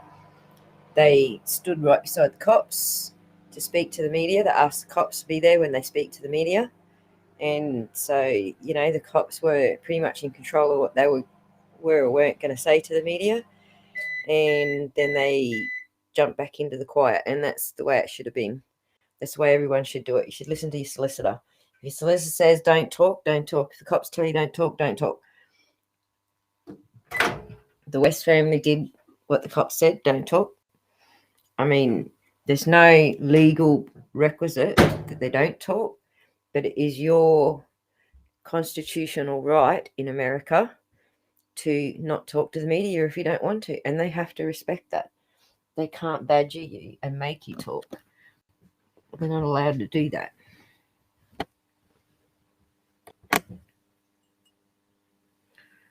Right, her ex-husband's family. That's right, Brandy.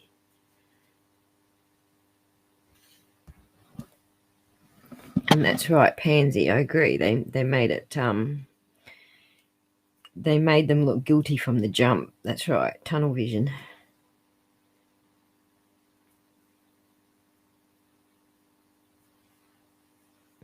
Right, Laura. I agree with that. It was their legal right to keep silent, and it was certainly Brian's legal right to keep silent, and he certainly was not under. See, this is where things get a little bit shady because at the point where the parents helped him escape, they have to actually say the parents knew a crime happened because the police weren't saying a crime happened. I got 50 videos here of the police saying no crimes happened, no crimes happened. We don't have to do anything because there's no crime. They can't make him speak up. There's no crime. And so the point at which they found Gabby's body, that's when they realized, okay, now there's a crime. So anything that the parents did from the second that the police found the body, anything the parents did from that point, and Brian from that point, now all of the things, everything the public were saying actually applies. All right, now the police can go in there and force him to talk. Now the police can go hunting for him. Now the parents have to talk and be interviewed by the police because now there is a crime. Whereas prior to finding that, all the police knew was that she took off. She was allowed to take off. If she said to Brian, I'm leaving, your dumb ass, and he tried to stop her, then that would have been a crime. But as far as the police knew, from the body cam footage previously, it looked like, on the surface, it just looked like she had decided, you're an asshole, I'm leaving. She was entitled to do that. The strange part about it was that she hadn't been in contact with her family. So that was the odd part in that story, and the odd texts that they were getting from her phone. So still didn't prove there was any kind of crime. But so, yeah, it was their legal right to keep silent. They didn't have to say anything because, and the cops weren't going to try and make them say anything because there was no crime. But now that there actually is a crime, it's a totally different story. So what we need to find out now is the exact time that they found the body, the exact time that they told his parents they found her body, and what they did after that. So if they went and picked his car up in the forest there where it was, that parkland or whatever, where they picked his car, if they went and did that after they were notified about Gabby's body, then they were technically tampering with evidence. If they found the note before Gabby's body was found, and if they found the note and it said, I did it, I killed Abby, and now I'm disappearing, or I'm going to go kill myself, or whatever, then finding her body wouldn't have mattered. They're reading a note that says a crime was committed. So if they found a note like that, and then they moved the car, then yes, that's committing a crime, because now they know a crime was committed, and that's evidence. That car is evidence. So, well, that's right, Laura. When you actually are arrested for a crime, they'll read you your Miranda rights, and that's what they say in your Miranda rights. Exactly what your Miranda rights are. So we don't have Miranda rights in Australia. If you get arrested by the cops, you got no fucking choice. You can either sit there and not say anything, and they will just sit there looking at you and yelling at you until you do say something, and they will keep you there. I can't remember. I actually don't remember if we have a time limit on how long they can keep you. I think we do have a time limit on how long they can keep you, but we don't have Miranda rights. Nobody has said what was on the note, Kathy. We don't know what was on the note. So because no one has said what's on the note, I am assuming he admitted to the crime on the note. I'm assuming that, right? So don't take my word for it. If the note just said, Dear Mum, dear Pop, I love you, we'd have heard about it, right? The note obviously says something that is going to be used in evidence. So otherwise they'd have told us what it says. It might not say anything that he admits to the crime, but it might just say, I'm running away, I'm going to hang myself, without admitting to anything. It could say that. If it says, he's going to do some harm to himself, then I guess, that's not something you want to put out to the public. That's a private thing, right? Where did you hear that, Brandy?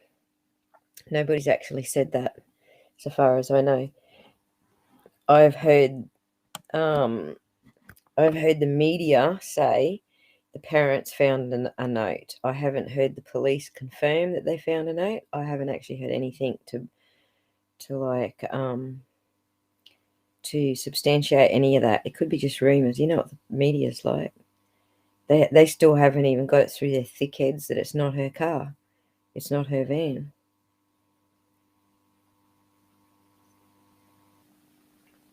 I don't know. I really don't know if it was a note or a parking ticket.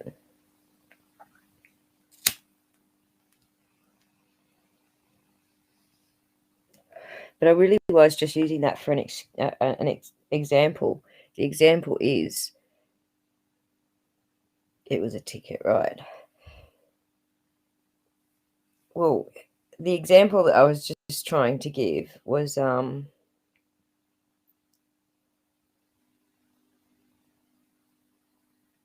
You find that interesting, do you, Laura? I'm sure it will just bore people to tears, but there are a few people, like a few select people who are interested in that sort of stuff.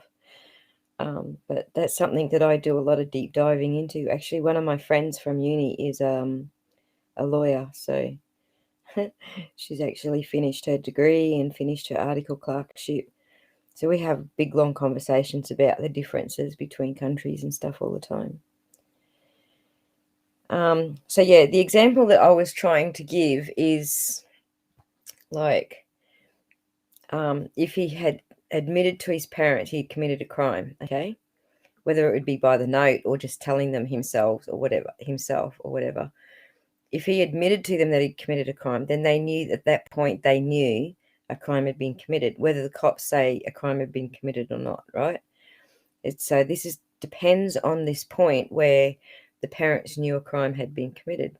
Was it when they were told the body was found? Is that when they knew?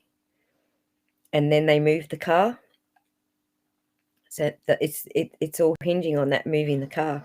If they moved the car after they knew a crime had been committed, then that is tampering with evidence. That's what I'm trying to say. No worries, Brandy. Enjoy your walk. Stick your earplugs in so you can listen.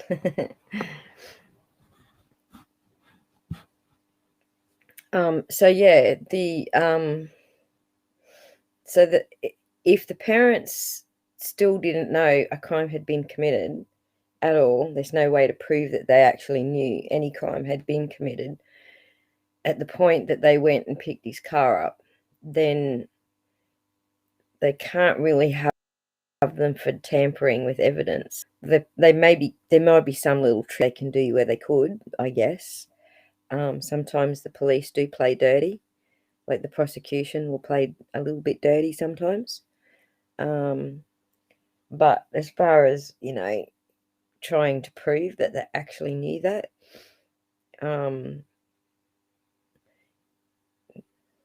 they took the car yesterday. They took the car on Thursday. From what I understand, they took the car on Thursday. So this is all the time. I was looking at some timelines that the news media has put together, and I get he took out oh, that's a bugger, Brandy. See, one news channel says the parents left a note for him. That's what I thought, Natasha. Hello, Natasha. Thanks for dropping in. And I had seen that as well.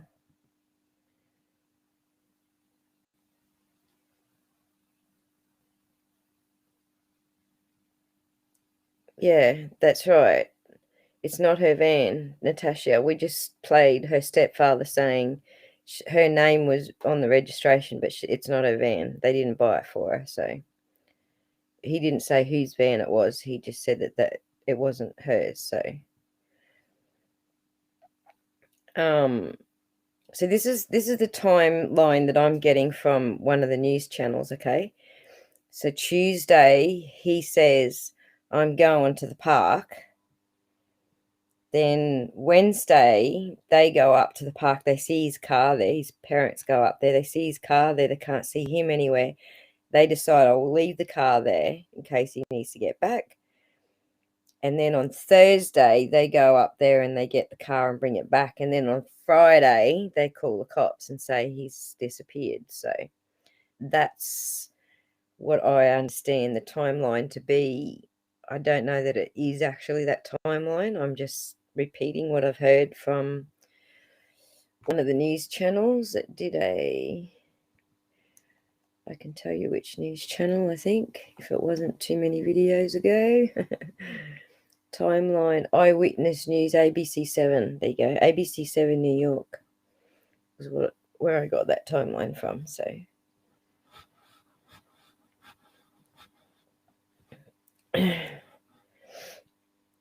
they've been doing, some of these channels have been doing like WFLA Channel 8 have been doing like just wall-to-wall coverage. Like that guy, I don't know, he just yaps away for hours on end. Hey, like I just like, wander away from it, and then come back a couple of hours. So he's still yucking away. He's still going. I don't know what they find to talk about because, like, seriously, what do they find to talk about? Oh yeah, there was some news that come out just as I was ready to come on. They were saying there could be something actually happening right now, guys, because the I forget the name of the American bloody who is it that controls the air in America, the airspace, whoever that is. They've actually put out a no fly alert over that park where they're searching for Brian. So no media helicopters, nothing. No one's allowed to fly anything. I think the police are still doing unmanned drones, and I think the media decided to jump in cars. They're still allowed to drive around there, but so I think there could be something actually unfolding there at the moment. They may have found him hanging from a tree. Like, this is what I'm expecting. I don't know why. I think I'm expecting to find a tree. Like, I look at his background, like what sort of family he comes from, and I get the impression that he wouldn't be happy in jail, and that he would be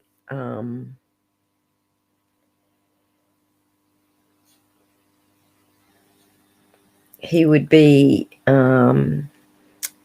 the type to go and hang himself from a tree rather than go through the whole court trial and get convicted to life in prison. Or I don't know, is Florida a execution state? What are your thoughts on body decomp and then identifying her so quick? I read that at 3 weeks you couldn't see a tattoo or hair. FAA, thank you, Squirrel. You know what I mean? You knew what I meant.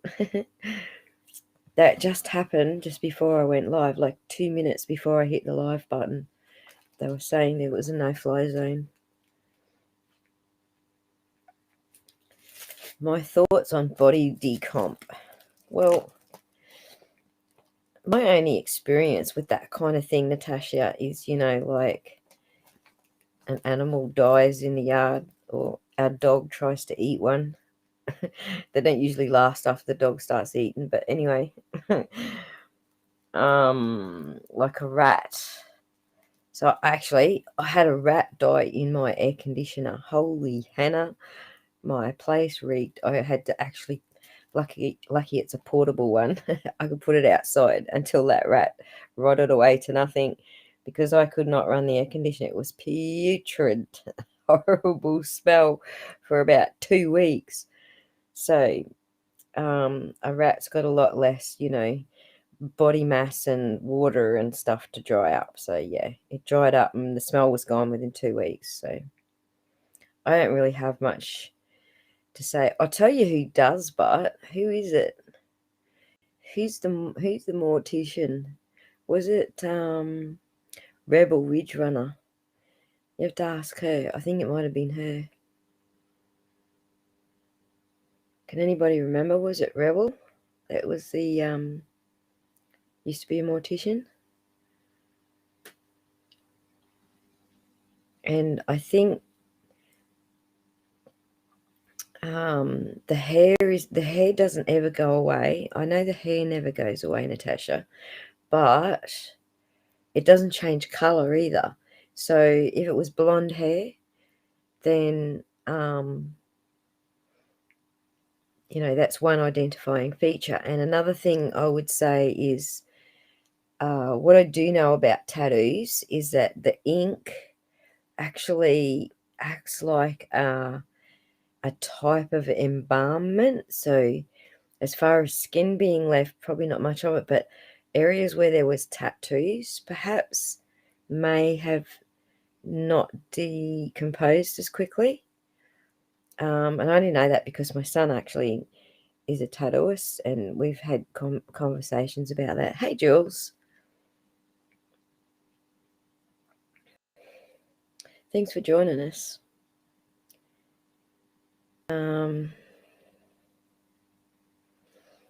Kathy, I don't know about that. Like, there seems to be a lot of argument about where the crime happened should be where the trial is, but this is cross jurisdictional, I think, because the crime happened, at the campground there where the van was seen,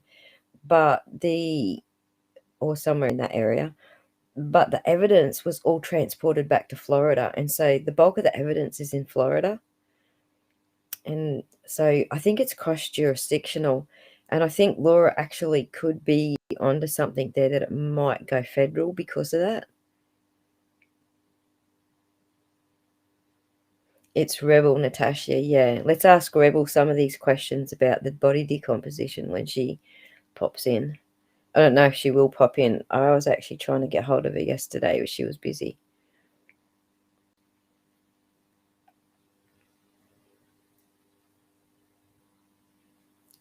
Federal means that that's national, Laura, like the entire country.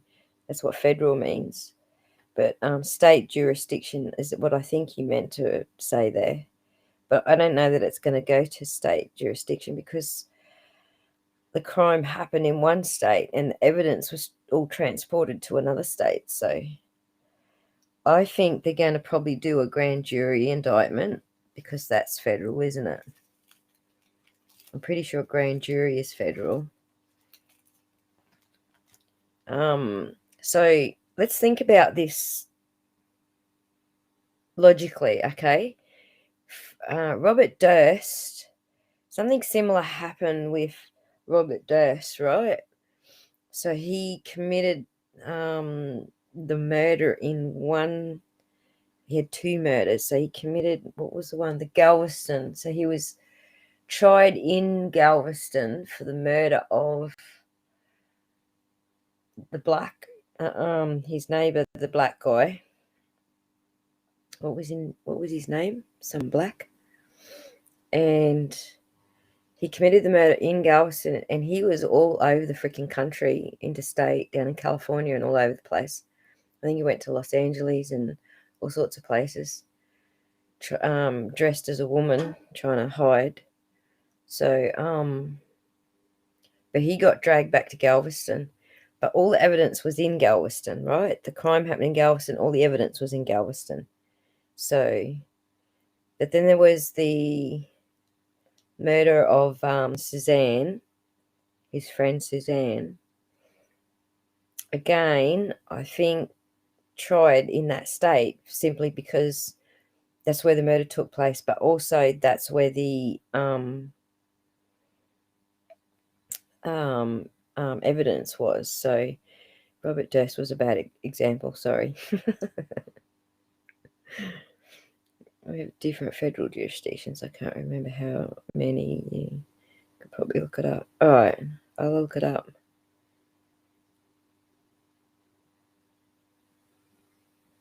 Yeah, it's definitely, I agree with you. It's definitely a federal case because of all the state lines. Yeah, totally agree with you. I guess, you know what? It'll be the closest. I think you're right. It'll be the closest to where they say the crime happened. I reckon it'll be the closest federal jurisdiction to that area.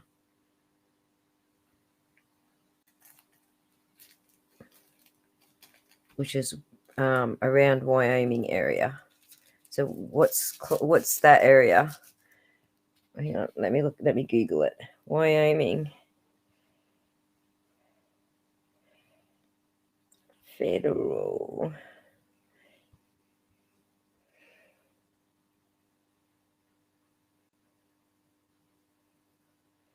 For Wyoming.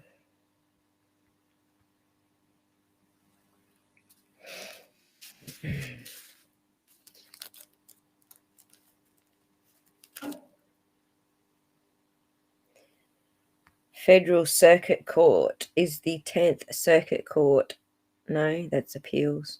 within the jurisdiction of Oklahoma, Kansas, New Mexico, Colorado, Wyoming, Utah, parts of Yellowstone National Park, which cross into Montana and Idaho.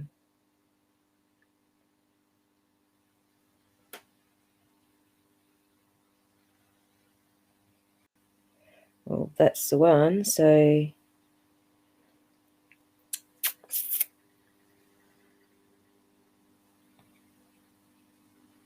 that's a court of appeals, but that's just telling me that it's all covered in that area. The U.S. District Court in Wyoming. Is that it? The federal district courts are the trial courts in the federal court system. Wyoming has one federal district court. There you go. So it will be in Wyoming. There's one in Wyoming.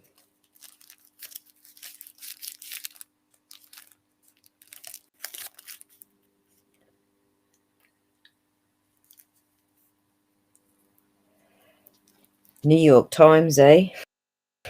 They're as reliable as... But hey, even the clock's right twice a day, so... Even a stopped clock is right twice a day, right? So I won't go too far further. I just don't trust, most of the media. There's very little media I do trust. I trust some of the independent media. Yeah, I think I found it, Laura. It says here that there is a district court, the federal district court in Wyoming. It only has one, but yeah.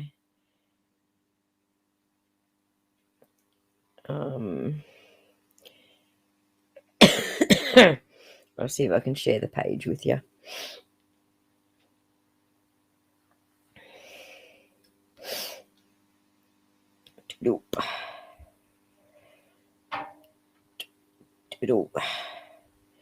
Let's go.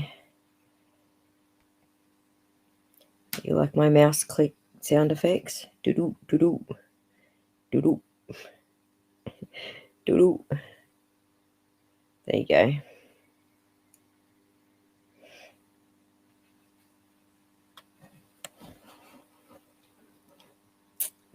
So let's say that's where it's going to be. I think using logic, we can say that's probably it. Agreed?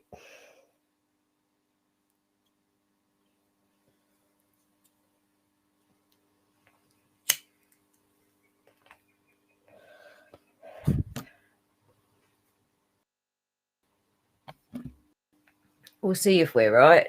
You know what? I actually don't care if I'm not right about stuff. I'm quite happy to come out and say, yeah, I wasn't right. I was so wrong.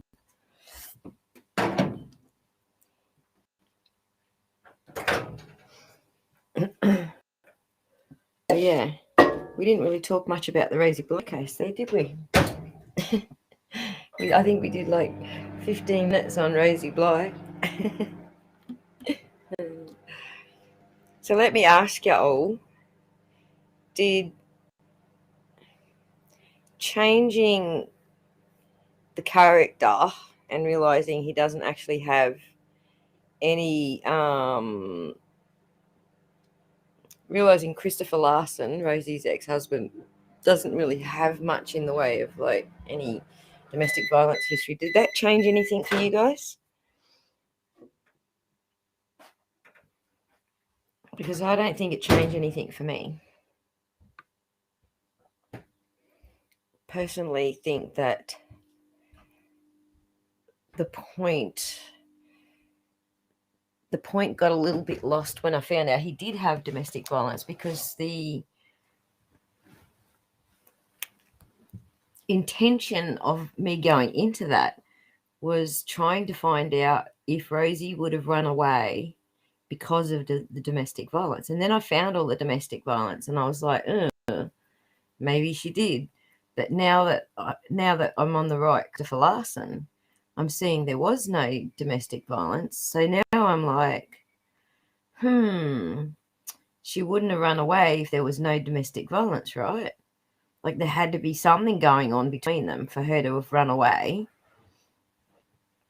And it turns out that, you know, she wasn't having the affair. He was having the affair. So we can't even say, you know, she found a new man or anything, because it wasn't her that was not unfaithful. So yeah, he still seems suspect, hey? Yeah, Natasha, people have actually asked, and this is the thing, why would he, you know, go ahead and divorce her if he wasn't like, you know, if he thought she was coming back, or knew that she wasn't coming back. So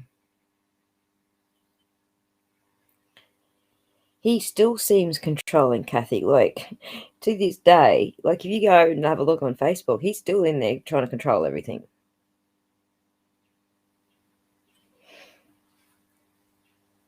So there's a very, I don't know if you guys are seeing it, but there's a parallel here with you know, Christopher Larson looking all innocent like, but knowing that he tried to divorce her before she went missing, and then ended up divorcing her 2 or 3 weeks after she went missing.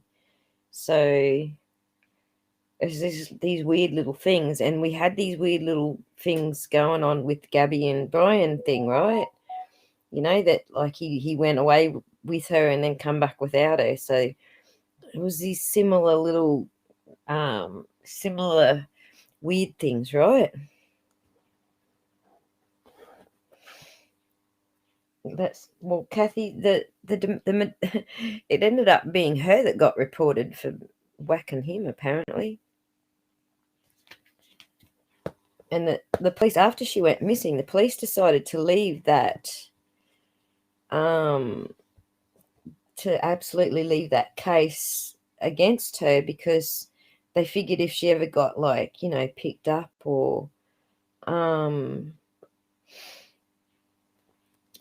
got in, you know, pulled over or picked up or whatever, then there would still be like a warrant for her arrest, sort of, that would be current, and help to find her that way. So they kind of said they were going to leave it on there. But when I went through the court records, they've actually lifted it. Like, they didn't. I think they must have like a time limit that they can leave it on for.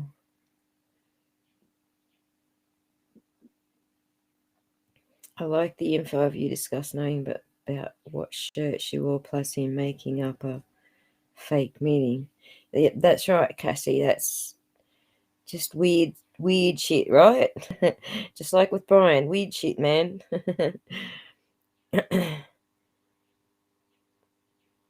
Or he dressed her. Well, yeah, some men are actually that controlling, right, Aroa? Some men actually are that controlling.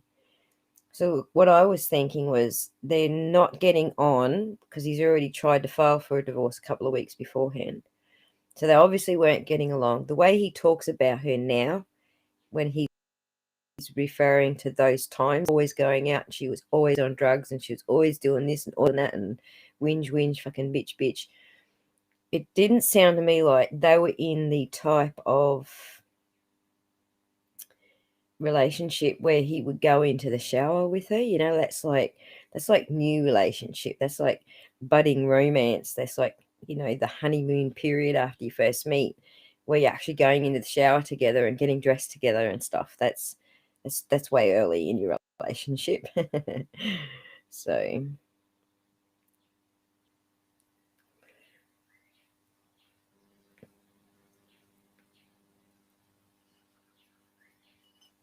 yeah, yeah, he didn't want to pay support. Ugh. Like, is that really the first fucking thing you're thinking about when your wife goes missing? You don't want to pay support. And this was when you think about that, like, the first thing Brian thought about was he didn't want to talk to the media or anybody or the police or anyone, right?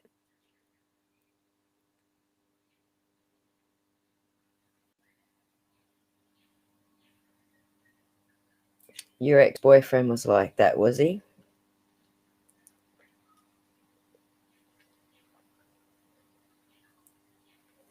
So if I was in an unhappy relationship, I'd be kicking him out of the bathroom. I'd be like, get the fuck out of my space. Go away from my space. Even if it meant a slap up the back of the head, I would still be like, my space, your space, my space here, your space there.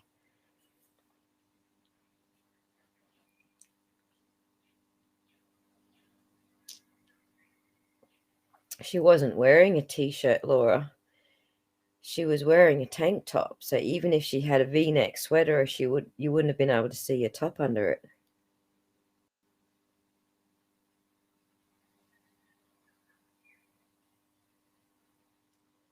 Yeah, I'm thinking the same thing, Natasha.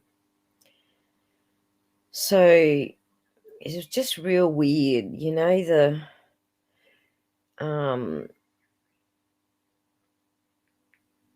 the things you do after someone is missing. I can't say how I would act or react if someone I loved went missing, whether it be my partner or one of my children, because I haven't been in that situation. I can tell you how I reacted when I lost my niece once. And I didn't react much differently to the West, Mr. and Mrs. West in the West Boys case. So my sister and I both reacted exactly the same. I stayed at the house because I had a brand new baby there. So I stayed there at the house while she went off looking. But yeah, she didn't end up being lost. But we did react the same way as the West. So that's the only one that I can comment on. I couldn't comment on, like the Wells situation, because that was well, it actually wasn't any more weird than the West, was it? Really snatched right out of the yard. Both of them snatched right out of the yard. So it wasn't really any more weird. And when you look at the time frame that my sister and I decided we were going to call the cops when we couldn't find her daughter, it matched up with the time frame of like the William Tyrrell case. It matched their time frame when the amount of time they spent looking versus when they decided to ring the cops. That also matched the West case, and that also matched the Wells case. So yeah, those are the only things that I can compare. Like nearly losing a kid that wasn't my kid. So, but yeah. All right. So, what else did I go through in my corrections? Oh yeah, that Candace wasn't working for the circus at that time, that she actually was pregnant. So I actually didn't want to show you guys how I found that information, but it just matches up with the birth date of hers and Don's oldest son.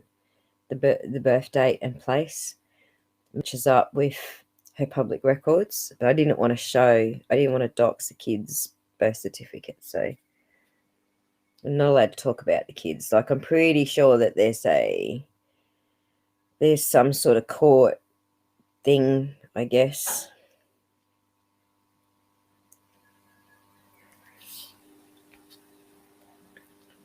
I think there's a court gag order that no one's really allowed to talk about the boys. So I decided not to show any of those records. You're just going to have to trust my word for it. The boy's birth date matches up with Candace's records. She wasn't in. She literally was in Arkansas. So,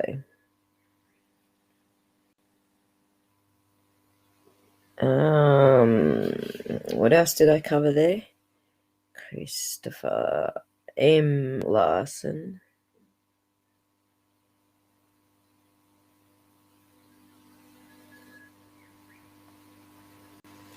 Yeah, Natasha, it felt like to me like he was trying to make an alibi. Like, by doing these set things, he thought that was somehow making him look not guilty, if that makes sense. Like, he had to do it to not look guilty. You know, I can understand him getting a divorce, you know, years later or whatever, a year later or, you know, 6 months later, but, you know, weeks, a couple of weeks. It's sort of like there's two sort of views about it, right? She was missing, so if he rushed it in very quickly, he got custody because she wasn't there. Like, he'd get it by default because she wasn't there to defend herself, to fight him for custody. So I'm just not getting this whole I decided not to divorce her. I'm staying with her, but I'm afraid she's going to come back and take the kids. They don't fit together in the same. They don't fit together in the same sentence, do they? It's like he decided not to divorce her because he knew she'd get the kids, and then she disappears. So now he's got the kids by default. Do you get what I'm saying? Like that's the pattern that I sort of see in that. He knew was going to get them by default if she wasn't there to defend herself.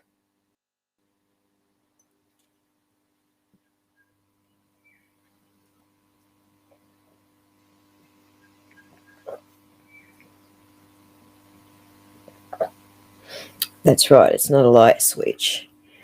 Exactamundo. So, the type of top. Let me just refresh what type of top they said she was wearing. Because I'm pretty sure they said it was like a, let me have another squeeze.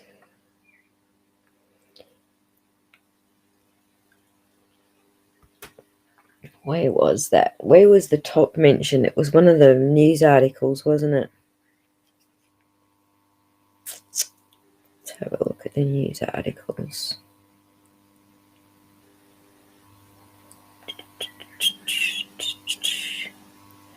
Oh, damn. I actually didn't copy those news articles onto my tablet. They're on the laptop, which I'm not using right now. I'm pretty sure it was a tank top or a, I pictured something a little strappy.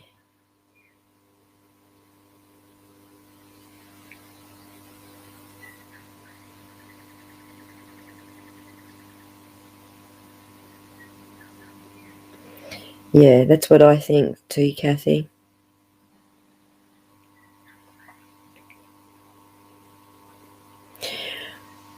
Right, he's all over the Facebook, Natasha. Like, he's jumping on everyone's comments. He's still doing the control freak thing.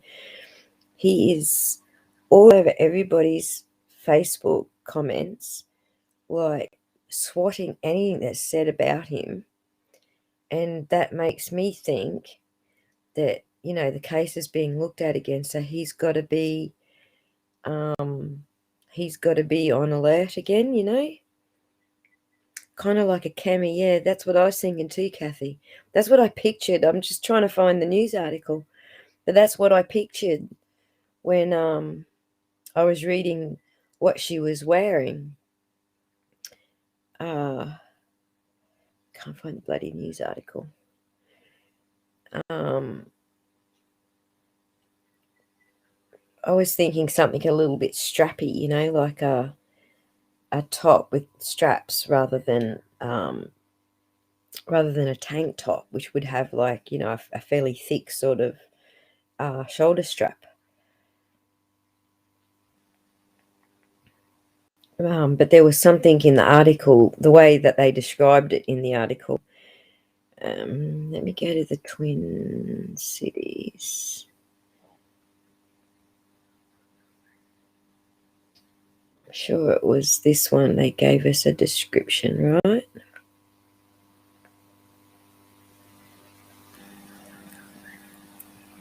Well, battery warning. We's gonna run out of battery. Spaghetti strap. Thank you, Natasha. That's exactly what I meant. I feel not guilty. Even if you hate someone, she's still the mother of your kids. Be thankful people are looking for her again. Right, exactly, Natasha. Exactly. He is jumping all. He hates that Nicole chick. Okay, why does he hate the Nicole chick so bad? I think he hates the Nicole chick so bad because she didn't alibi him. She didn't support his story that she and the cousin were supposed to be meeting her at the tavern. That's what I reckon.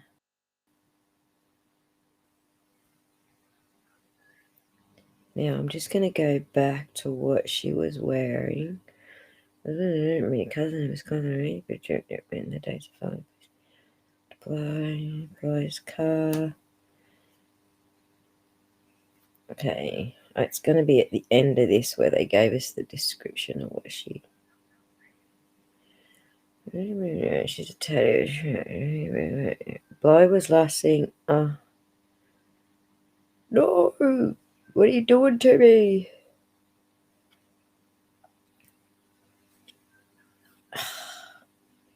Dang. Now they want me to give him a subscription. He's not thankful, probably worried that they're going to find out something. No, he's not thankful, and he is worried about. He's just watching everything that's said. Like, he's not even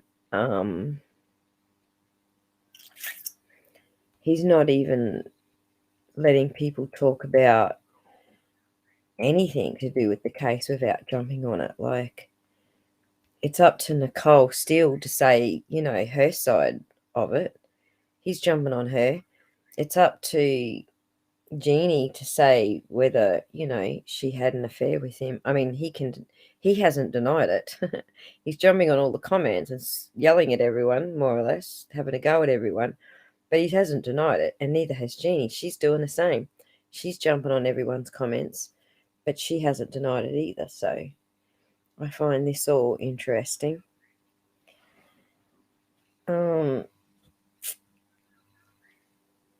I'm having problems finding the news articles because they want me to subscribe now. Like, they say, oh, you've had your free looky.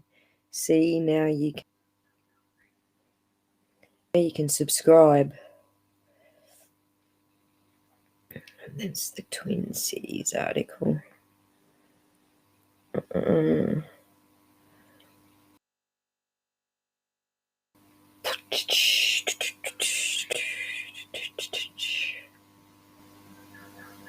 Trident Wire, Sheriff's Office release.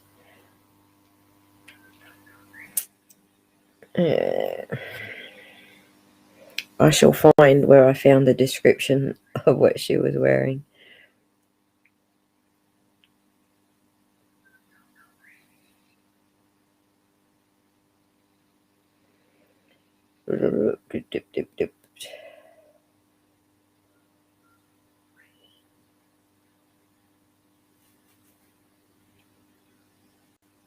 Someone even had a go at me about describing the weather.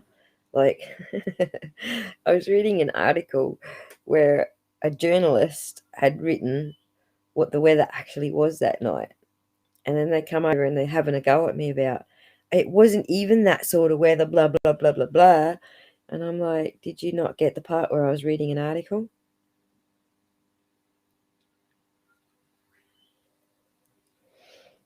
Aroa, he filed for divorce a couple of weeks before she went missing. And then he changed his mind and cancelled it. And then a few weeks after she went missing, he filed for divorce again.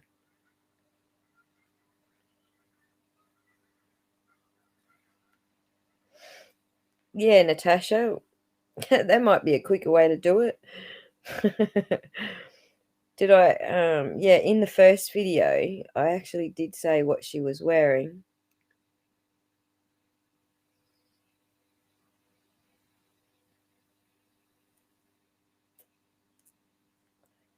I got another article here that I actually didn't read out to you because it was was written by a true crimer, and I just wanted to stick to, like, mostly the facts. Yeah, the Facebook stuff bothers me too, Laura. Just the way he's behaving in there, like, he has not said anything nice about Rosie at all. I have not seen a single comment by him that says anything nice about Rosie, her cousin, or her friends. Nothing nice. Got nothing nice to say about any of them. And even the people he was riding horses with, he even says about the girl, we were just trying to hook her up with my friend because her friends all sucked. Her friends were all bad company or something like that. Like, he doesn't have anything nice to say about any of them.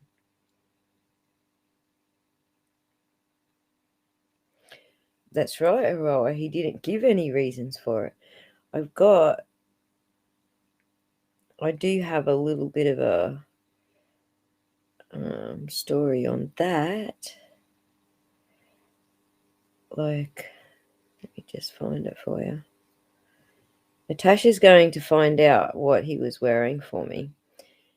What she was wearing for me, because she's having a look through the video, because I'm having trouble trying to find it the other way.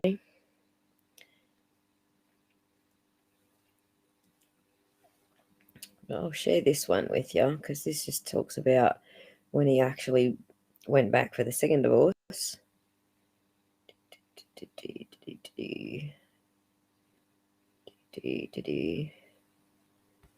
one here.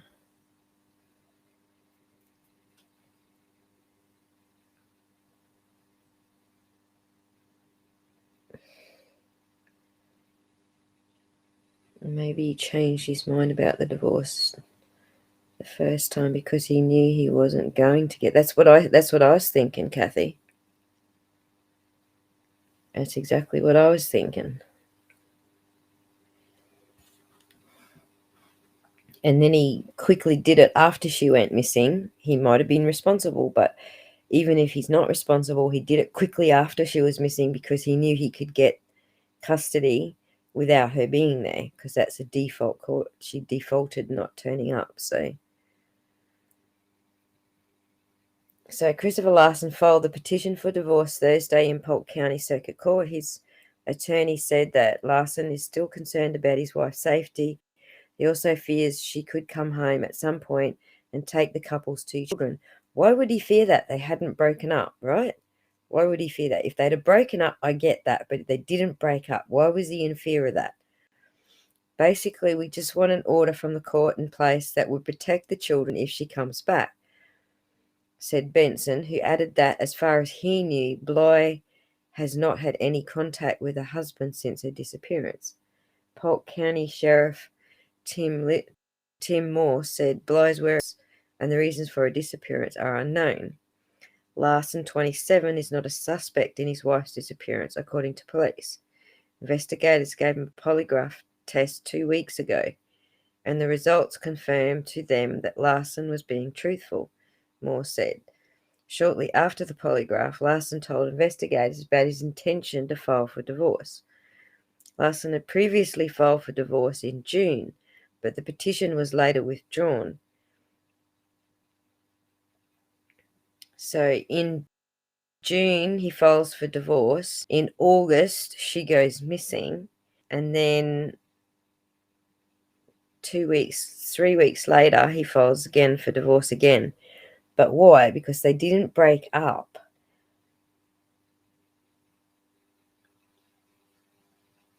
They didn't break up. So why?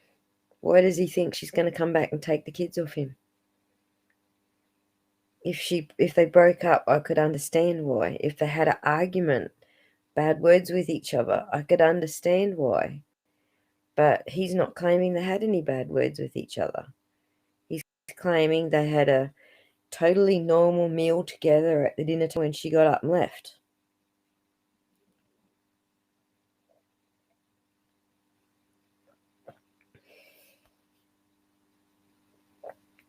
I'm pretty sure he's trying to make it sound like she might have had some affairs and stuff like that, but there's absolutely nobody that can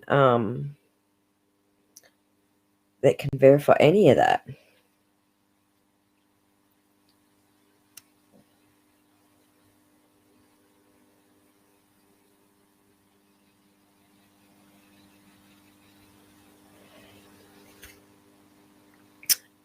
I think Natasha's still searching for the description of the top. There was something else I wanted to say about the description of the top.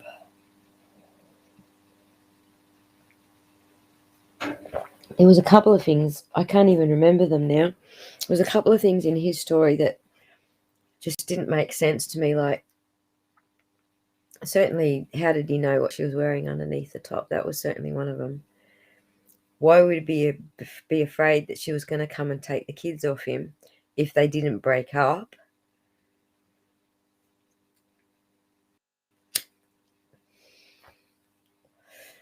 If it was him filing for divorce in July, then that was him saying that they were breaking up. Yeah, not her saying that they were breaking up. So it doesn't sound to me like she was the one who wanted to do the breaking up. Yeah. Of course, allegedly, speculation and all that shit. You know I'm just speculating now, don't you?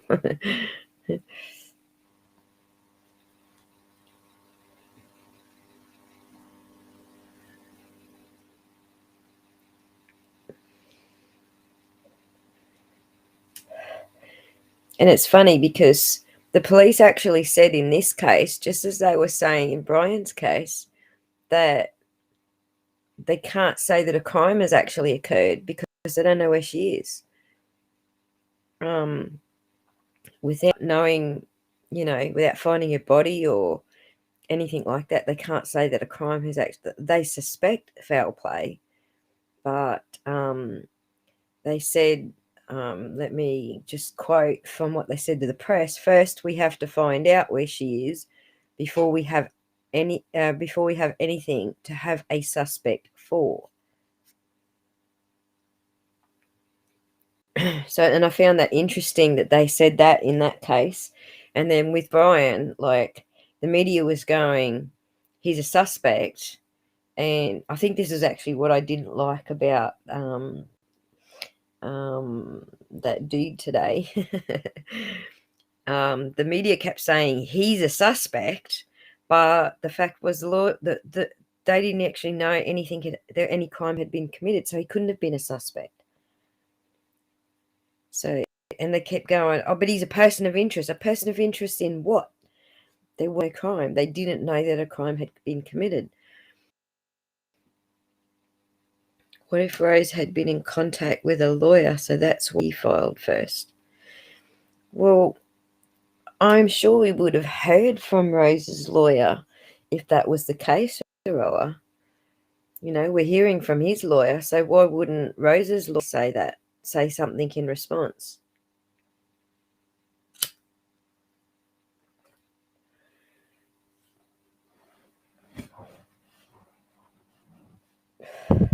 I think he might have been verbally abusive because, the shit he dribbles. Okay, this is another comparison with the Brian case. So, Brian was saying negative shit to his fiance about, oh, you can't do that and you're not capable of blah or whatever. You're too OCD and like putting her down.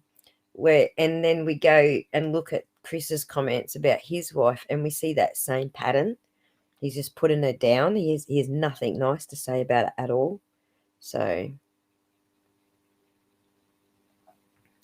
well, that's purely speculation, Aroa, and I'll let you speculate, but I don't find any evidence of she was making any plans to leave him with the kids. There's evidence because of the two divorces, the two divorce applications. There's evidence he was planning on leaving her with the kids. And I think, as Kathy says, Well, I forget who it was. It might have said it. I think it was Kathy. Or it might have been Laura. Someone's just said that he knew he wasn't going to get custody of the kids. I think it was him that was doing the leaving because she whacked him. See, I think that first divorce in July, I think that's when she whacked him. That's when she got charges for whacking him.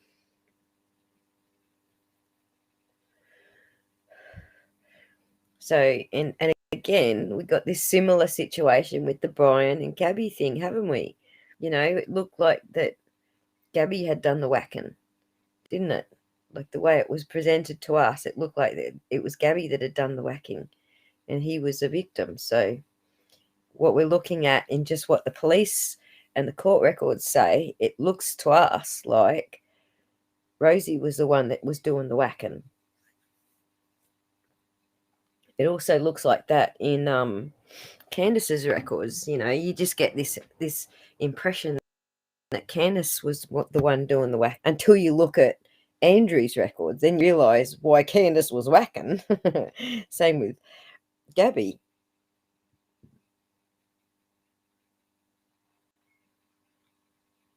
Yeah, that's take your time, Natasha. Like, I wasn't sure which was going to be the quickest way around this, but if I try and spark the laptop up, I've actually got to rearrange a whole bunch of shit to do that because I got a bung cord on the laptop and it's got to be a certain position for me to be able to open it and switch it on.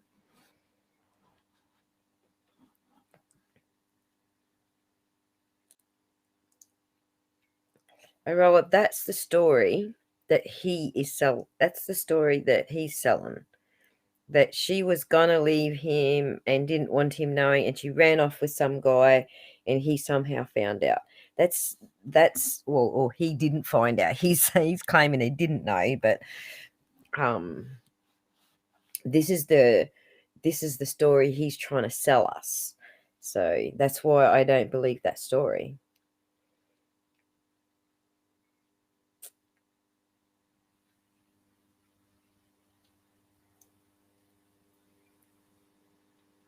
So yeah, do you see the similarity in the Gabby and Brian case? Like, all those similarities are like just so parallel, you know. Brian didn't really have much nice to say about Gabby. He was just more worried that she was saying not nice things about him. And we see that same thing with Chris Larson. He's got nothing nice to say about his missing wife. And then I forget what the other parallel was.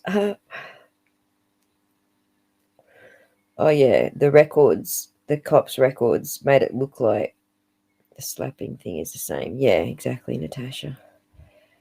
That's what I reckon too. So when we get into it and we hear the 911 call, we actually have a witness saying that he was walking down the street slapping her.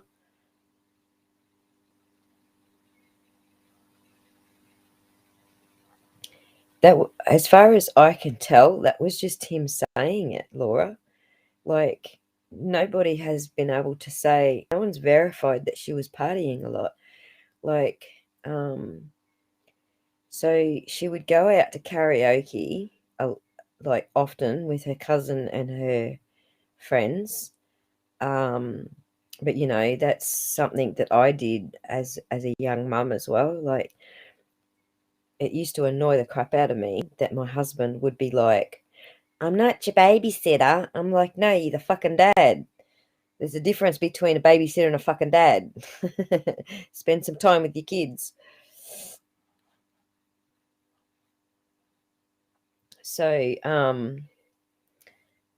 he sort of puts that same sort of thing across, like that he wasn't just being a dad. He was being treated like the fucking babysitter, you know. And like there was one night I wanted to go out with my friend, and he was just sitting there doing nothing, like just, you know, watching TV or whatever. And I was like, well, I'm going out. And he was like, well, I'm not looking after the kids. And I'm like, you're just sitting there watching TV. You can just be a dad and just sit here and watch your fucking kids. I'm going out. And in the end, I ended up having to get my next door neighbor to take the kids. That's right, Kathy. She's a great mum. She wouldn't have left her kids, and that's nobody said anything different. 6:49, right? So, what sort of shirt was she wearing?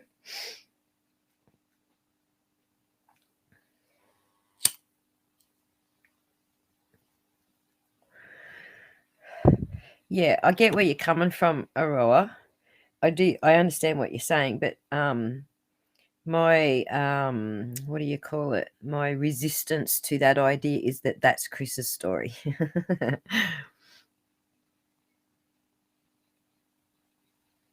That's the only reason I've got a mental resistance to it, because I ain't buying his story, and that's part of his story.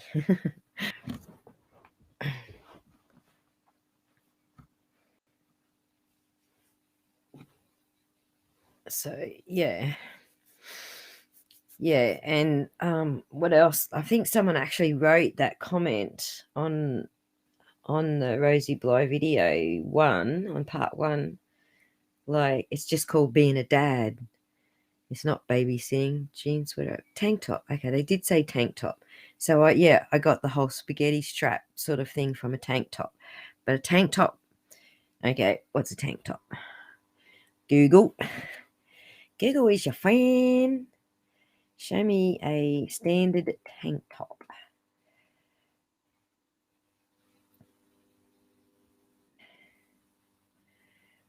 Thing I like about Google is you can even write standard in there and you get a standard tank top.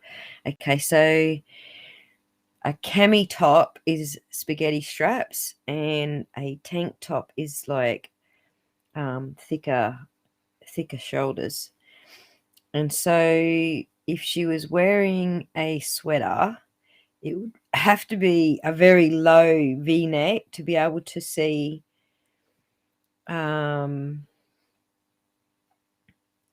to be able to see her tank top underneath it. It would have to be very low.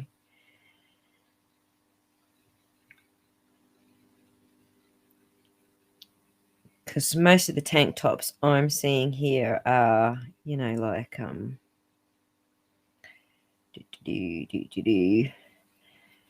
not a high neck in them.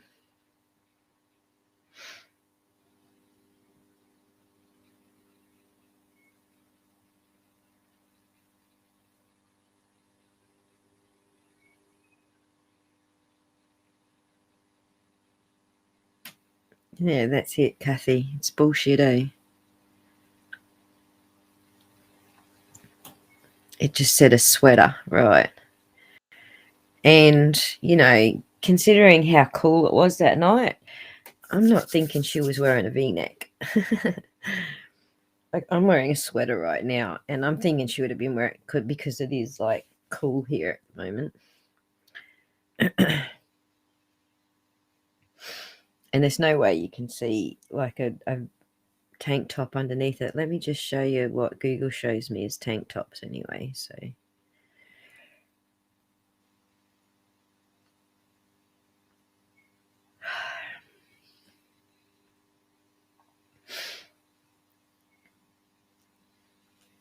it's got to be a pretty low V.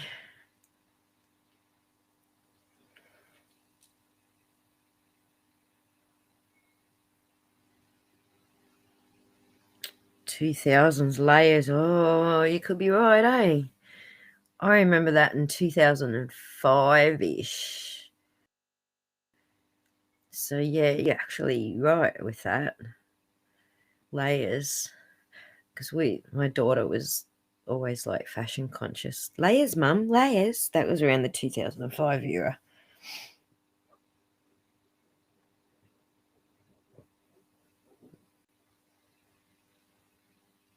That's right, Natasha. So you need to, I feel like we need that piece of information. Did he follow her into the room while she was getting dressed? We don't have that information. All we have is that she had dinner with them and then she left. That's all we got. So I think I read somewhere, I haven't actually confirmed it, but I think I read in one of these articles that his father, because they were living with his father at his house, so his father wasn't there.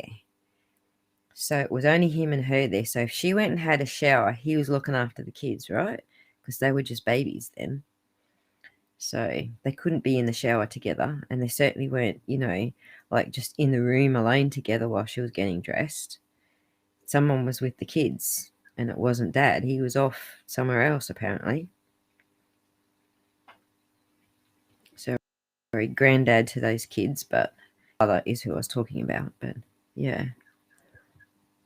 So I looked up his father because I thought, I wonder if he's got any shady shit going on in his background. So what I was thinking was, what's that case? Oh, God, guys, you're going to have to help me remember her name again. The missing girl, she's been missing for like, I don't know, 20 years or something.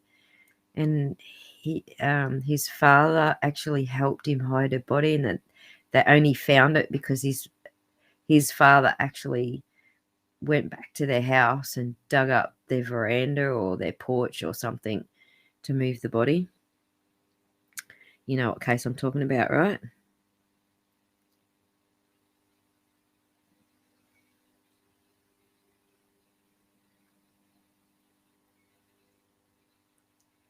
Yeah, you would think that ex-detective would have looked into her case since he is a cold case expert. But no, he's more worried about framing Mr. Wells. Is there any evidence she even left the home that night? No, Aroa, if you look at my first video, she's in the middle of freaking nowhere. All you can see around her house is fields. Now, someone come over to that video and blah, blah, blah, blah, blah. It wasn't like that. It's all apartments and rah, rah, rah. Well, I Google mapped it. That's what I was showing you, the photos off Google. So she's white. Hang on, who are you talking about? Oh, hang on, sorry, Natasha. Yes, she was a white girl, and he's white. So he apparently, so when she went missing, it was some kind of drinkies at the uni or something like that, and he said, "Oh, I'll walk her back to her apartment," and then she vanished. I think that's the case. And then later on, the father like tries to help him like move the body, and that's how they found out that the father's been charged as well. Do you know who I'm talking about?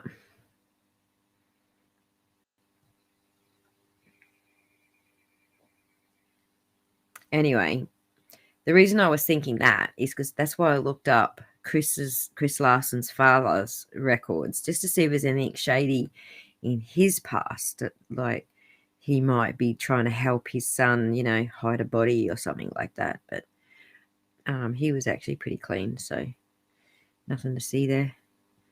Nothing that was going to help with that. Nothing that was going to help with that sort of, avenue. He's too what? Yeah, I know he is. So, and it's just so frustrating that people are like, why is Don worried about that? Well, I think he's got every reason to be worried about. I mean, he can be equally worried about that and his daughter, because they're both equally bloody treacherous, right? Like, he really needed that on top of everything. Like, I'm not in the least bit upset with the sisters for doing what they're doing. I just think they should have done it, like, you know, a little bit earlier. Like, why wait until there's a tragedy in the family before you bring it up? They could have done this before a tragedy. If they really felt Summer could be in danger because of what was done to them, why weren't they trying to help Summer before that?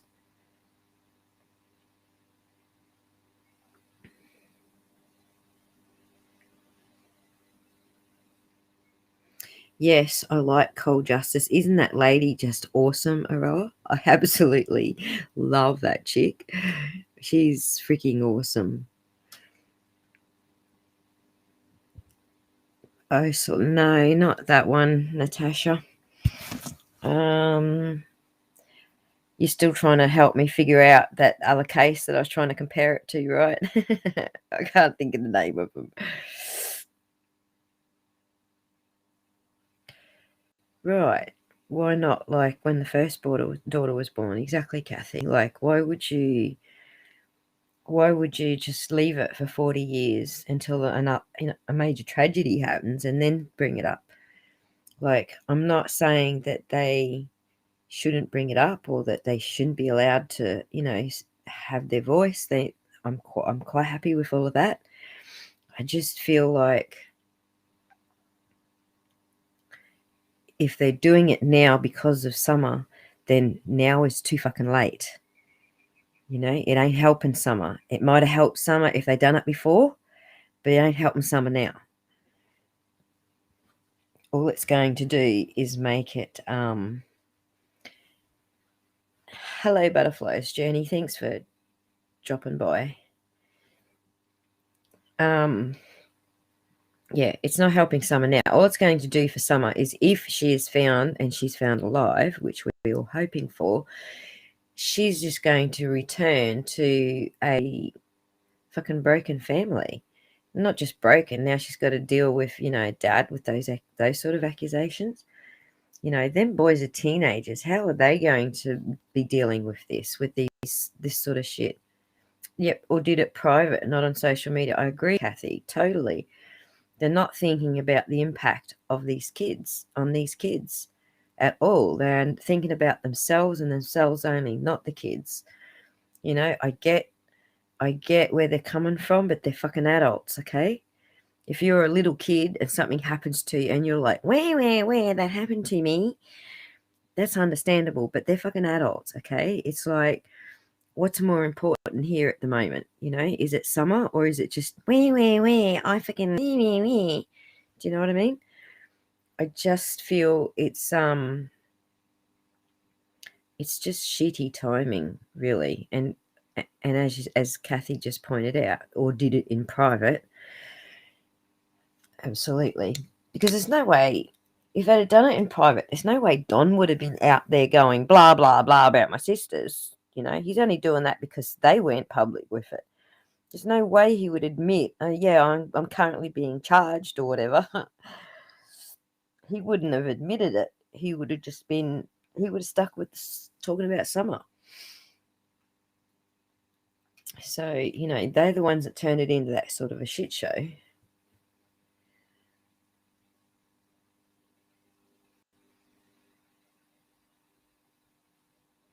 They should have kept it private, exactly. See, the fact that they called TBI, that's a good thing, right? Kiddos, keep it private. The fact that TBI didn't call them back doesn't mean that TBI didn't take them seriously. All it meant was TBI wasn't going to let it go public what they're investigating. So basically, Chris M's not helping TBI by helping them to go public with it. TBI didn't call them back because A, they're investigating it, or B, they didn't think there was anything related, like it had nothing to do with that case. But keeping it private would have left TBI where they needed to be, investigating it, or whatever it is that they were going to do. So money makes people evil. Yeah, true that, Natasha. That's right, Kathy. She doesn't look like it's upsetting her one little bit. And that disturbs me as well. Because, I went through a freaking lot of therapy before I could even actually say the words aloud, And there's no happiness on this face when I have to talk about that shit. So, I find that a little bit disturbing. It's kind of like they're just reveling a little bit too much in the demise of somebody else. And so that makes me wonder how much of it is actually true. Speaking of which, kind of winds us all back to another sort of story. So we're talking about the similarities between the Brian and Gabby case and the Rosie and Chris Larson case. And then there's another case that I follow that you guys probably don't know that I follow, and that is the Johnny Depp versus Amber Heard case. It's a civil case, and so it's got really fucking messy. But it's like in that case, she just is enjoying every minute of dragging him as hard as she can drag him, and she's countersuing him for millions. She already got 7 million. Yeah, I can't even believe her either, Kathy.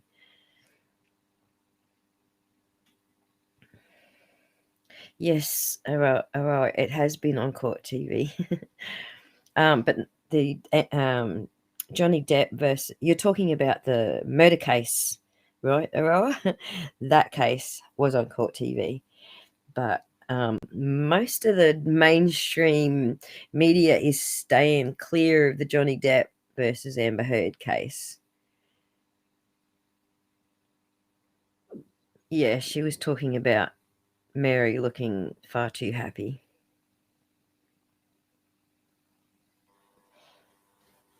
But anyway, yeah, so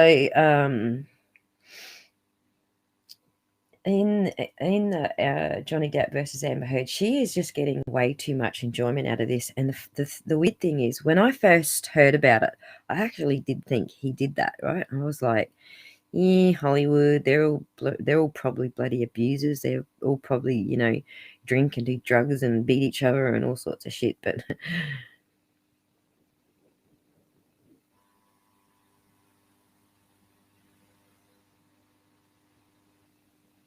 oh, I didn't know that, Natasha. That's crazy. This is why I hit you up last night. All Summer's flyers are taken down in the areas I hung them in Utah, which is where his family lives. All Summer's flyers. Whose family? Oh, Don's family? Where Don's family lives? His sisters and shit. Yeah, of course, Utah. That's where they live. Right. That's what you mean.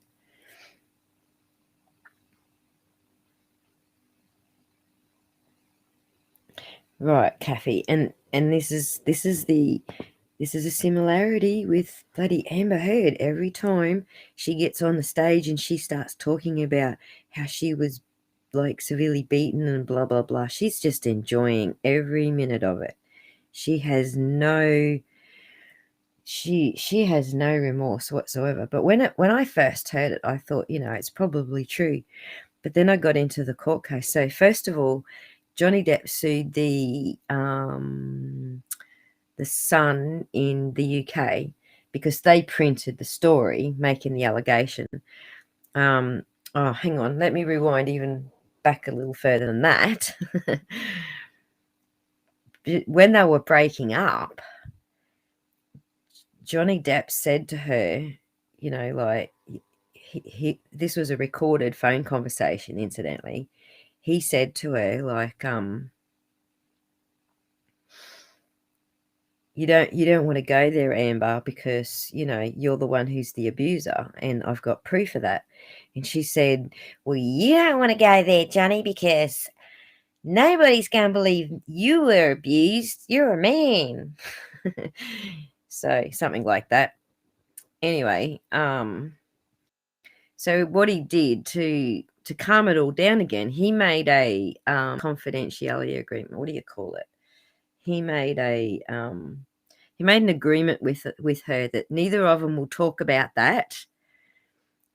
Part of the divorce settlement was neither of them would talk about it, and he would give her $7 million as part of the divorce settlement. And she agreed to that. She agreed to not talk about it and take the $7 million.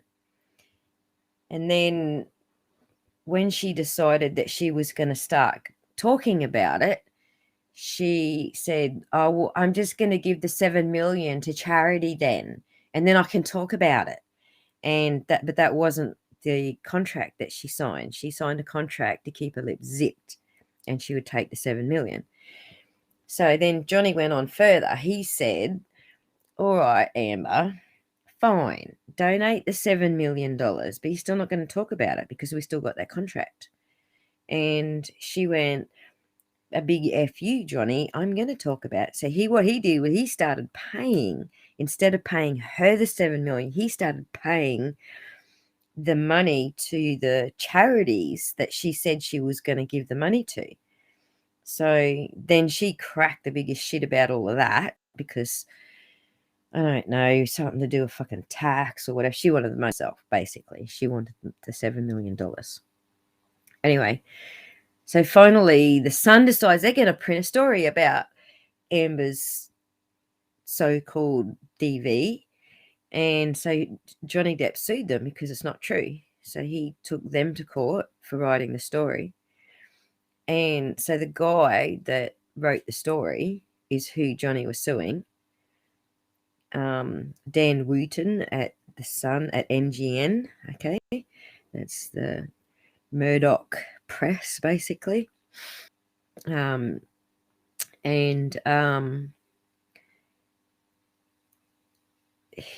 Wooten didn't even get on the fucking stand. Like, I watched that all the way through, and Dan Wooten didn't even get on the stand.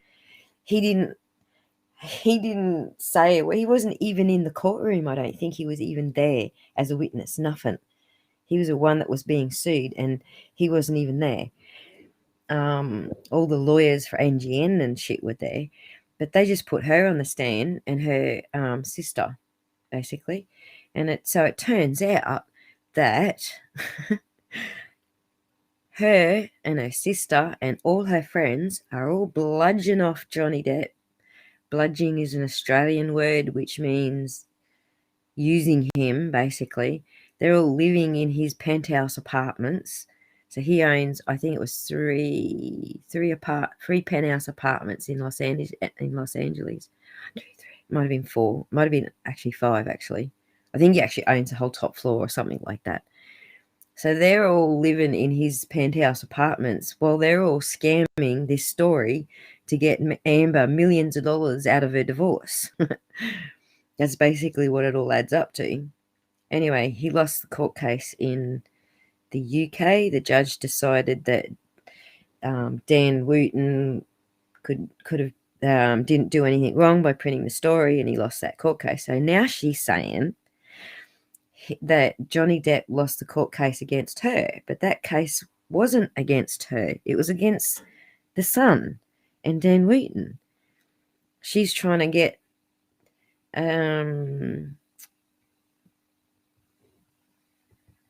Gonzo looks like Johnny Depp. Probably. I hadn't thought about it. He's a bit on the young side. Johnny Depp's sort of like more at my age, so I can actually drool over Johnny Depp, where Gonzo's sort of like younger than my son. Anyway, where was I? So what happens after that, in between all of this, is that Amber ends up writing a story for, I think it's the New York Times. I think that's who it was. But she wrote an op-ed, I think it was, for the New York Times, and so Johnny sued her for it, and he started that suing her before the UK trial actually all came about and finished. But now that the UK trial's finished, she's trying to stay in this civil case in America against her with the New York Times that the judgment in the UK proved that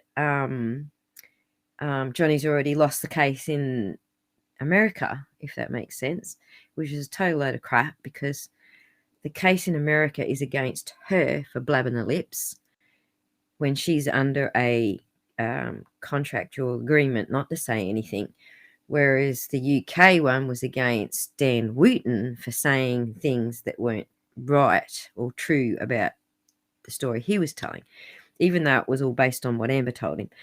Anyway, so I don't know that she's doing so good in America, because in America, she's up against a jury, not just a judge. That's right, Laura. It's legal. She's up against a jury, so she's got to convince a jury that these 12 or 14 episodes. Oh, here's the other thing. Oh my God. So back in 2016, when Johnny Depp and Amber Heard divorced, she said he hit her once threw a phone at her and hit her in the face, right? That's what she said then. That's right, Natasha. She is fucking full evil. She is full evil. And she's just after more money. She said back in 2016 he hit her once with the phone. He threw a phone in her face and it hit her in the face. So she got a restraining order against him and made such a big deal out of the restraining order. She actually contacted the media and had them all come and take photos of when she was leaving the courtroom. And then she turned around and published in her op-ed that everyone mobbed her at the courthouse and treated her like shit because Johnny Depp's so loved and powerful. And that's not how it happened. Like, he's got proof of all of that her story doesn't match what actually happened. Anyway, so by the time the UK court case comes up, she's got her statements all sent in, she sent all the statements in, her witness statements about, now it's 3 freaking events that are supposed to have taken place. And then Johnny gets on the stand and he's like, no, that's not what happened. This is what happened. Then she's got to put in another statement. So she's got 4 statements.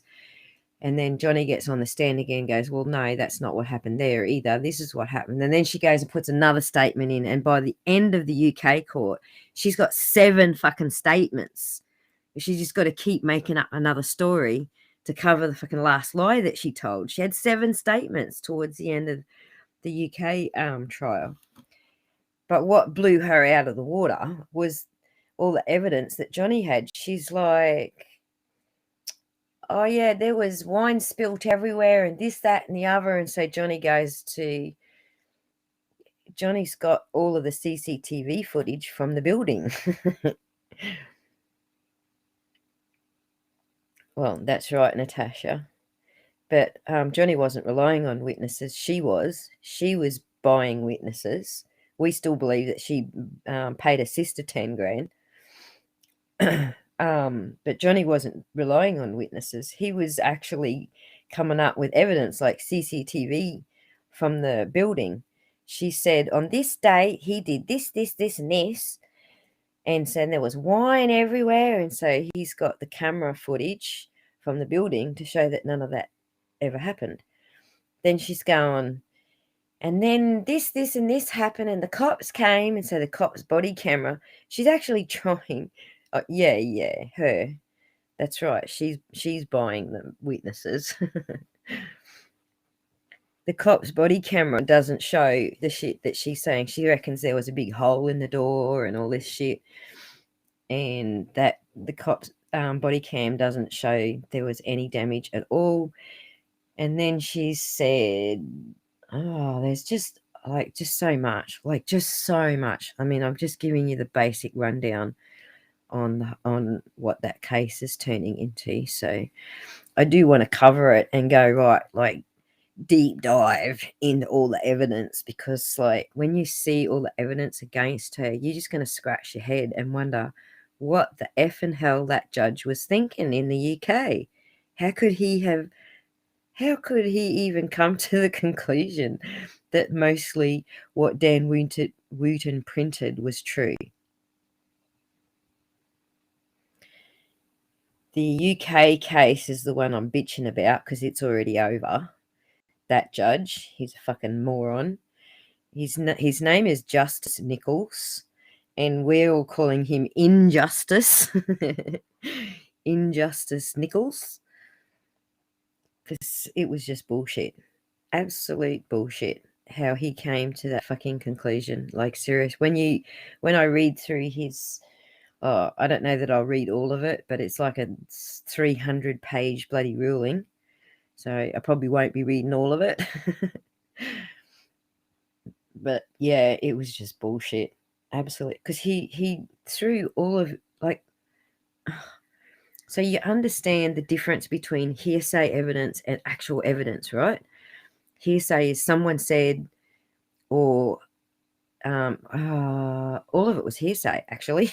Amber told me Johnny did this. Amber sent me a text, Johnny did that.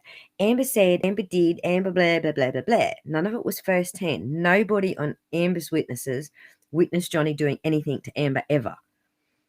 Right? So that's hearsay evidence. All of Johnny's evidence was actual fucking evidence. Like, serious evidence. CCTV footage, body cam footage, the whole fucking route. Photographs, fucking, oh my God. I just can't believe that the judge threw all of Johnny's evidence out. He even said, Justice Nichols even said that the police, he had to throw the police comments out because he didn't believe them. The LAPD, he didn't believe them either. I was just like, are you serious? Not only were they telling the truth and gave all the records that, their notes and shit that they write and their call out records and body cam footage. Like, how can you dismiss that sort of evidence, for fuck's sake? And to Natasha's point, I think that she's paid the judge off. Either that or, well, there is a story with that, but I don't know how much of it's gossip. Like, everyone went on a rampage and tried to dig up dirt on the Injustice Nichols. So they actually did connect him to Amber Heard and Dan Wooten in roundabout ways. So most people don't see the evidence. They just watch what the media believes. That's right, what the media tells them. That's what people are actually doing that. Like, whatever the media says, Amber says she got hit. Whoa, Amber says she got hit second time. Amber says she got hit 14 times. Nobody actually watched the court case, right?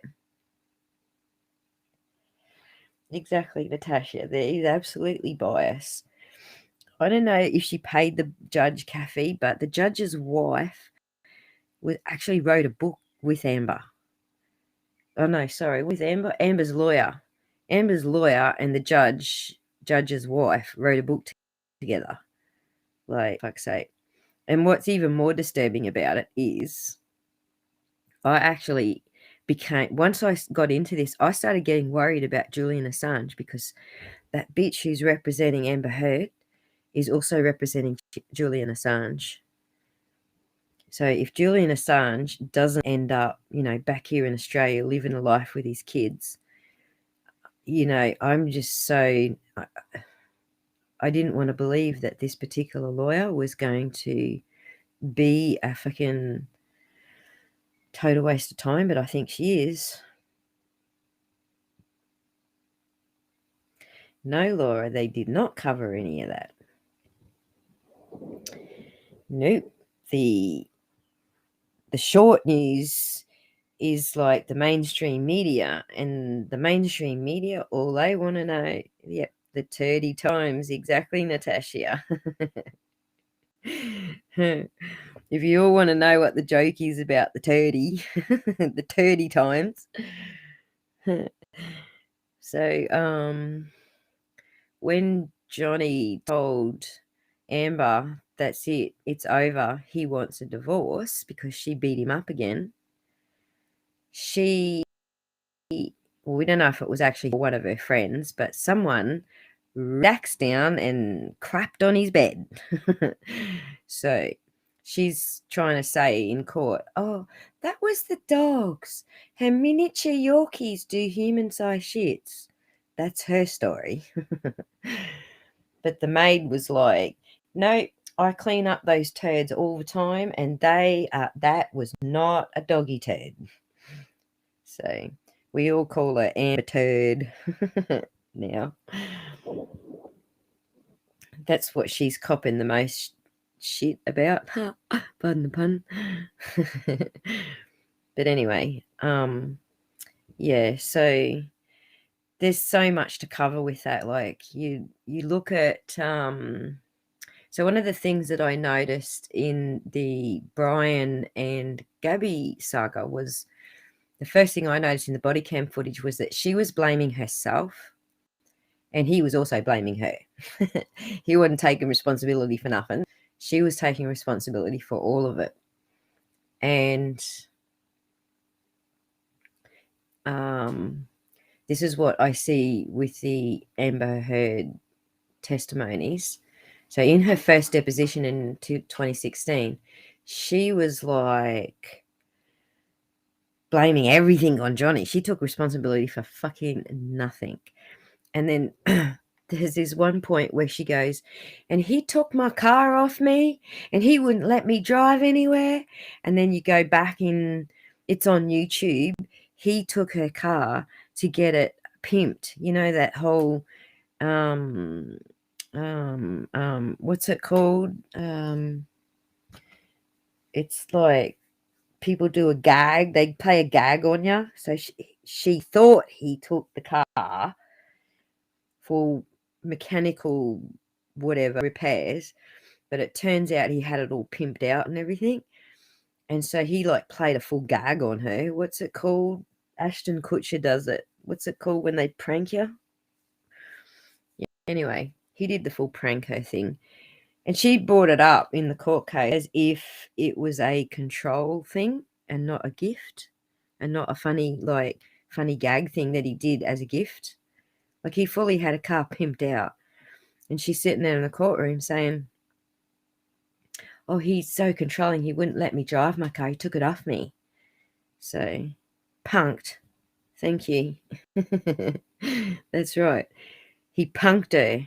And he pimped her. He pimped her ride while he was punking her. Pimping, punking. Anybody would think it was bloody Halloween. Anyway. You got what I'm saying, right? I'll cover it. I'll cover that part of the story. Like, seriously, I could just dedicate my whole channel to fucking Amber Heard's fucking stories and debunking her stories. I could actually dedicate my whole channel to it. And you guys will be riveted from start to end. Serious. It's just that fucking ridiculous. So, anyway, I will stop rambling on about Amber Heard. She just pisses me off, man. But it literally is one of those cases where she admitted, like, so there's this one part towards the end of the marriage where they're getting like counseling, like marriage counseling, I think, and they agreed to record each other when they're trying to sort their issues out. And so, you know, Johnny's recording and she admits to everything. She admits to bashing him, throwing fucking shit at him, pots and pans and paint. She threw a tin of thinners at his face. Just like, bitch is fucking crazy, man. So, yeah. Did I just put you all to sleep? Telling you about that.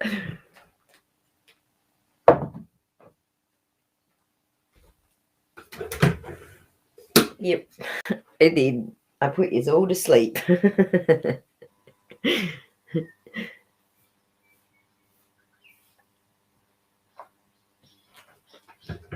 I need more coffee. I have to fill my jug again. Hello. Are you there or are you asleep?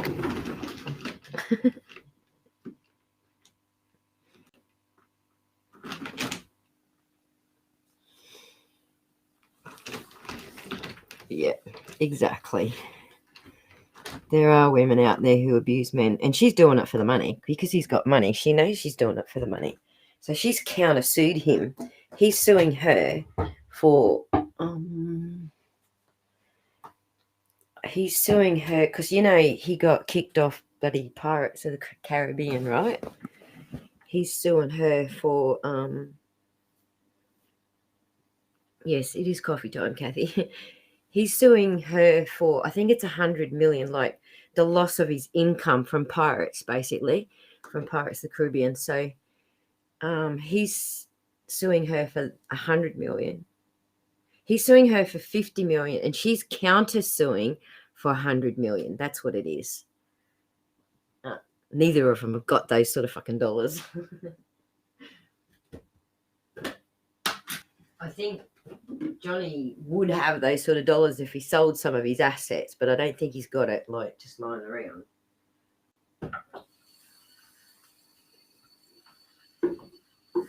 Okay, give me a sec. I'm just filling up my filter jug. Hang on a second.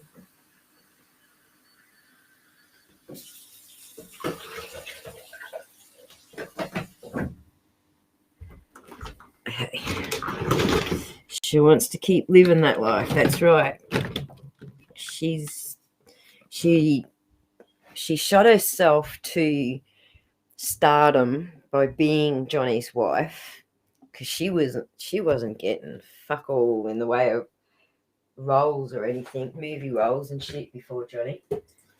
In fact, I think her first box office was with Johnny in the Rum Diaries. That was her first like big film where she actually, kicked off, was because she was with Johnny in the Rum Diaries. But she did the Adderall Diaries just before that with what's that actor's name?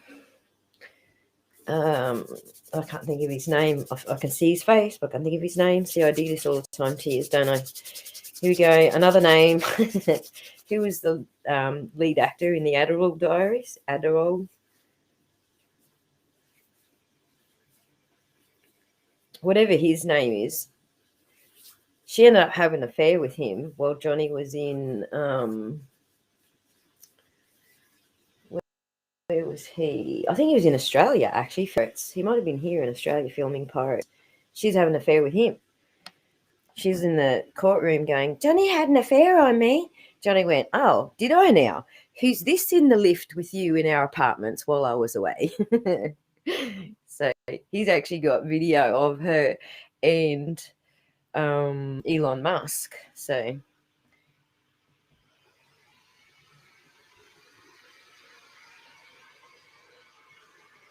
that's right, Laura.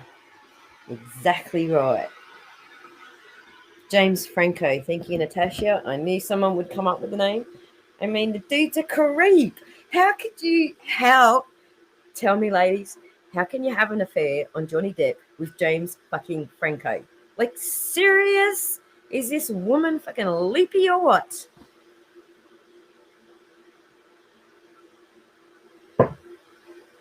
Like, it just doesn't even... And then Elon Musk, like what? She's got like the most gorgeous guy on the fucking planet, and she wants to go and poke James Franco and Elon Musk. Like, what the fuck? I know, exactly. Ew. I don't know. Bitches fucking got something wrong in her head. I'm sure of it. Actually, speaking of which, that's the latest development in the whole story. The LA case, Johnny Depp just filed, I think last week, for Amber Heard to get a mental assessment. I know, Laura, double ew. I agree. Totally. It's kind of like, yeah, I'm not going to make comparisons because I'll end up saying shit that'll get my channel banned. Yeah, you get where I'm coming from, right?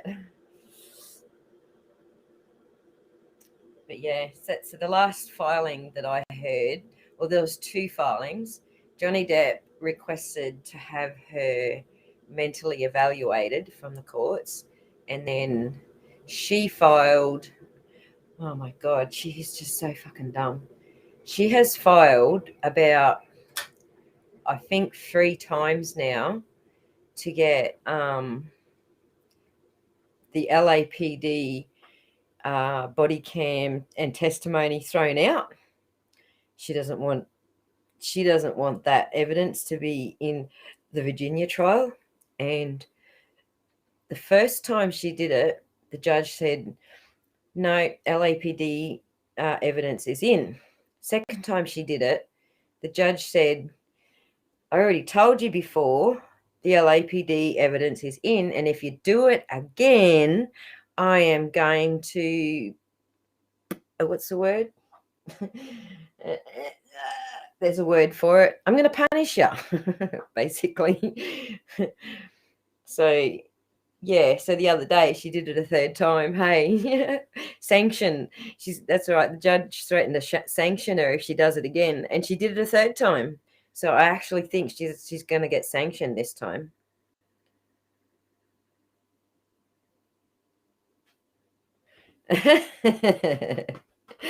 Is that right, Natasha? I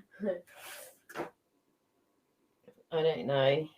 James Franco's not anywhere near as cute as Johnny Depp. I'm sorry, but you know what? I've been following Johnny Depp since I was, he's actually, I think, 2 years older than me.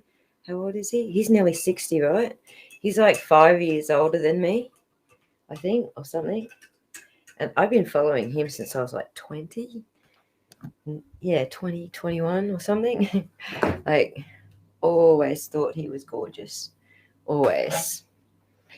Laura, no, sanctioned. They said they were going to sanction her. So whatever the fuck sanction means. Like, you know, to Amber Heard, obviously it means very little.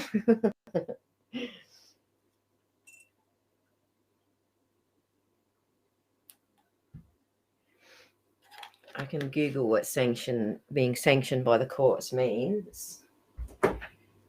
But I'm making a coffee right now. So, yeah, interesting, right? Then that's just the outside layer of this whole fucking mess, man. There's so much more. So, did you guys all know that Amber Heard had a baby? Did any of you know that?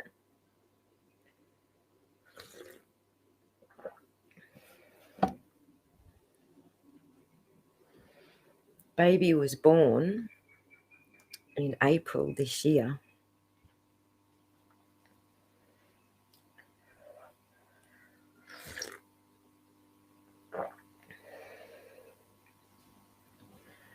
Back in the day. Oh, seriously, he's still gorgeous. He's still gorgeous today. I guess he plays some characters that can sort of... No, that's a $1 million question, Natasha. That is the $1 million question. Whose baby is it? Because it didn't come out of her belly. That's the first thing that's weird. Well, not weird, but you know what I mean?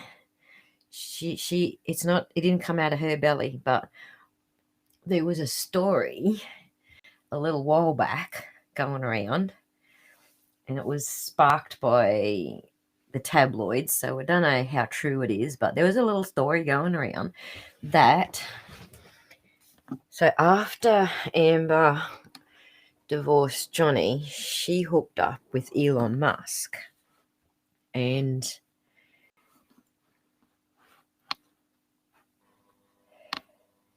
What's Eating Gilbert Grape? Yeah, that was a good movie. Yes, the plot thickens. Well, I say the thick plottens, but yes, Natasha, it does. After she left Johnny, she hooked up with Elon Musk, and while she was with Elon Musk, they decided to freeze some eggs together. And then, so when the UK court trial came up, it was all over the tabloids that she was suing Elon Musk for the eggs, or Musk was suing her to destroy the eggs. I think Musk was suing her to destroy them, and she didn't want to destroy them. I think that's the way it went, or something like that. Okay, they were having an argument over he wanted them destroyed and she wanted to keep them. And then in April, bing, there's a baby. So whose baby is it? The $1 million question. Is it Elon Musk's baby? And who was the surrogate? Because we know it wasn't her. We know she didn't do the pregnancy. We know it wasn't her, mainly because she's been filming Aquaman the whole time and had to be, a certain physique through the whole Aquaman contract.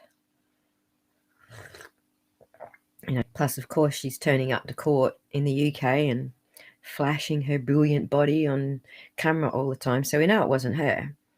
So we don't know who the surrogate mum was. A lot of people suspect it was her sister, but we don't know who the surrogate mum was, and we don't know who the dad is.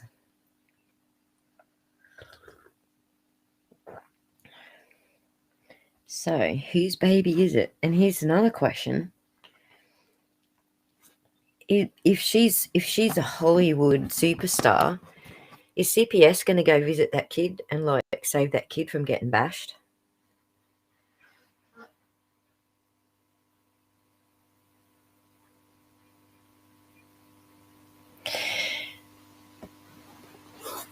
Time for sneaky DNA. Exactly. That's what I reckon, Laura. I thought Aroa. She that's another one of the bloody things. She reckons while she was in Australia that Johnny Depp held her hostage in this house that they were renting for that period that he was here filming. She's saying Johnny Depp held a hostage in the house and he brutally assaulted her and did all of these horrible things, and it's called the 3-day hostage saga. Apparently, that's what she's saying is what happened in Australia. But we know that that's not true, because the house that they were staying at was the media had it had like big glass doors all the way around it, and the media had just camped themselves on the hill and filmed fucking everything that happened at that house because of the dogs thing, because of the dog issue, because she flew the dogs here without any papers.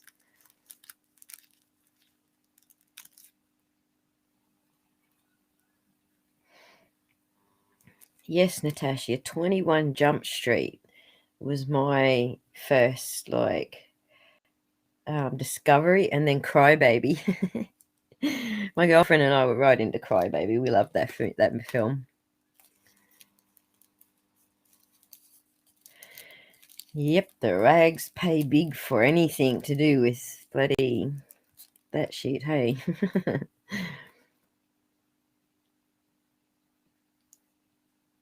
She was never a millionaire. She's not even a millionaire now. Natasha.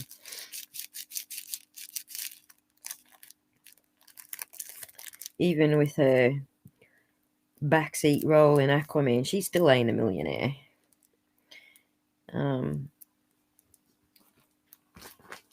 There's all sorts of stuff that have come out about this. I'm not going to tell you everything, but anyway.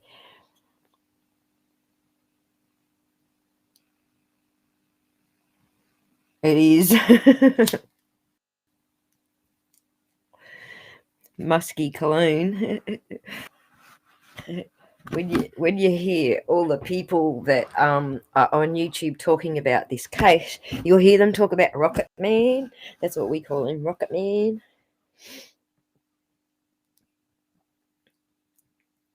Oh, wasn't a men's cologne. Yeah, right.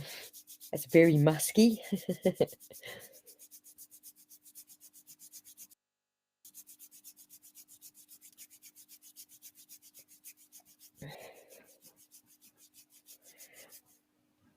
Yeah.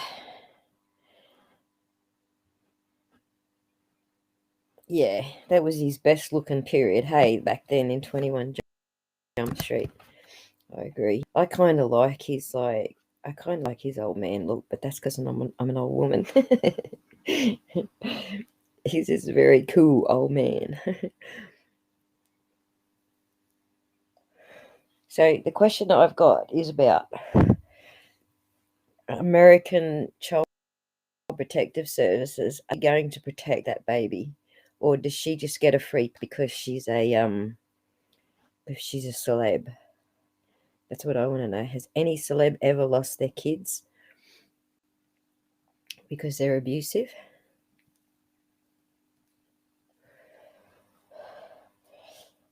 Because here's the thing, if she couldn't keep her temper under control with a fully grown adult, how is she going to keep her temper under control with, maybe let's move the clock forward a bit to 3-year-old terrors? How's she going to keep her temper under control then? A fully grown man is a whole lot different to a 3-year-old. Yeah?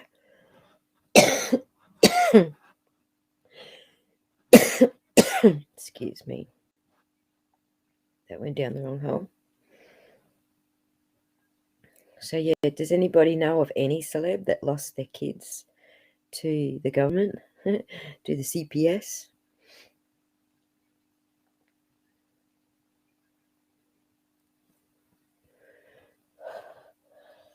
Or do they just leave them alone because they got too much money to fight them in court?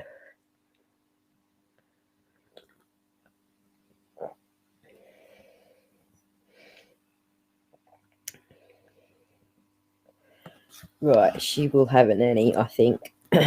Well, I didn't even know about that, Kathy, because I don't think she's actually got much money. I actually think she's fully broke right now. I don't know if she's got a nanny.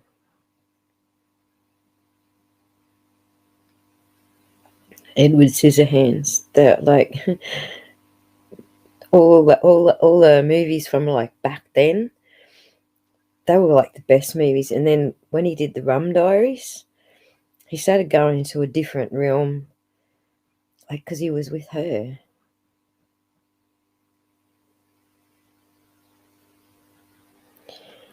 Well, I don't know if she does have a nanny,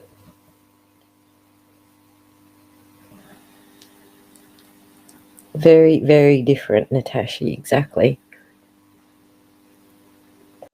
There's been a lot of people who have come out and talked about what she's like in person. Get the daddy to pay for it. Well, this is it, Kathy. If it's Elon Musk's kid, is he paying for the nanny? Because, we all suspect that he's paying for her legal bills right now. We all suspect, because her net worth is fuck all from Blackall. That's an Australian saying. In case you don't know, there's a place in Australia called Blackall. But her net worth's fuck all. So she's not paying for this legal case against that Johnny's waging against her right now. She's not paying for any of that. She's filing fucking motions. Yeah, that's who I reckon too, Aroa. She's filing all these motions. Like Johnny's filed one in the past couple of months. He's filed one motion himself, as in it's his motion. He's put it forward. That's the getting her mentally evaluated. But she has filed like every couple of weeks. She files something. He's had to respond to her filings. there's just one after another. She just keeps them coming. She's just like battering him down with freaking. I think he's just ignoring most of it, but he is responding to. He's got to object to the motions that she's filing, of course. So, but yeah, as far as I know, he's only really filed one motion that I can remember in the last few months. So she is going fucking nuts, and someone's paying for all of that. Who's paying for it? Because it ain't her. It ain't her broke ass paying for it. Turns out, see, I'm going to end up telling you too much of the story, and before I get into doing it, it turns out the ALCU is who wrote the op-ed that Johnny's suing her over. So they've kind of been dragged into the whole thing now. That was the last.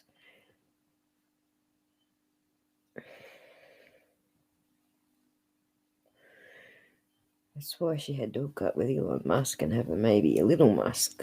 She needs the funds. Exactly, Natasha. Exactly. Yeah, that's right, Aurora. See, there's more to that story as well, because she perjured herself. So in Australia, she accepted responsibility for bringing them dogs in without the right paperwork and without the quarantine and right? She accepted responsibility for that, and she was fined. But in the UK court, she admitted that she knew she had done the wrong thing. She told our court, oh, I didn't know, and nobody told me any of this stuff, and I didn't know what I was doing. In the UK court, she actually admitted, and Johnny submitted evidence to prove that the people who were trying to organise the paperwork, she told them, oh, can't we just pay off a vet somewhere and just get the dogs in that way? So now Australia it was just in Parliament a couple of, I think last month or a month before, it was just going through Parliament what they're going to do about it. Are they going to hold her responsible? That was right, put to Parliament, to federal Parliament, because this is a federal offence that she did. This is like playing bigwig here.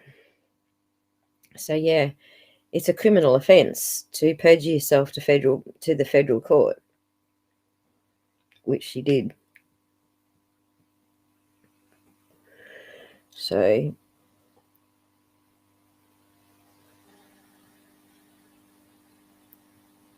oh yeah, go and Google him, Aroa. He's not much chop compared to Johnny. He's not much chop anyway. You don't even have to compare him to Johnny. He's not much chop on his own, but he's just your typical geek.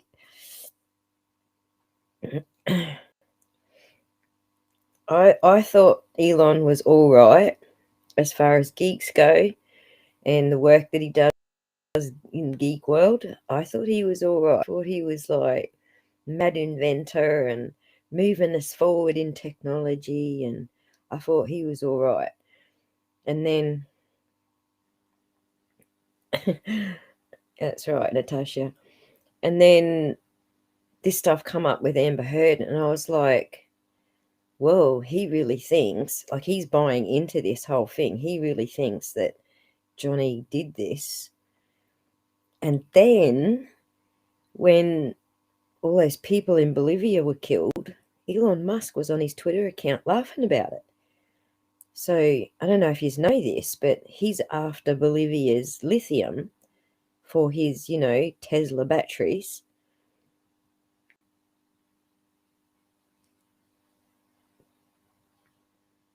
Now Elon, money-wise, it's something to see. Looks no go. Well, we don't know where he is money-wise right now, Natasha, but he might flop really hard.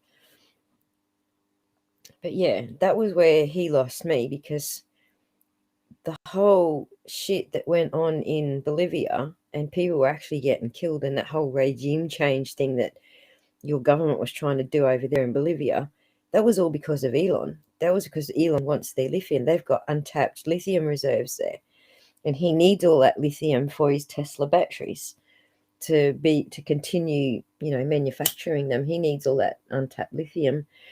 He thought it was funny. He thought it was hilarious. And I was just like appalled. It took him from being this like mad inventor to this rich, see you next Tuesday, who doesn't care who dies for his inventions, like blood money, basically, blood money.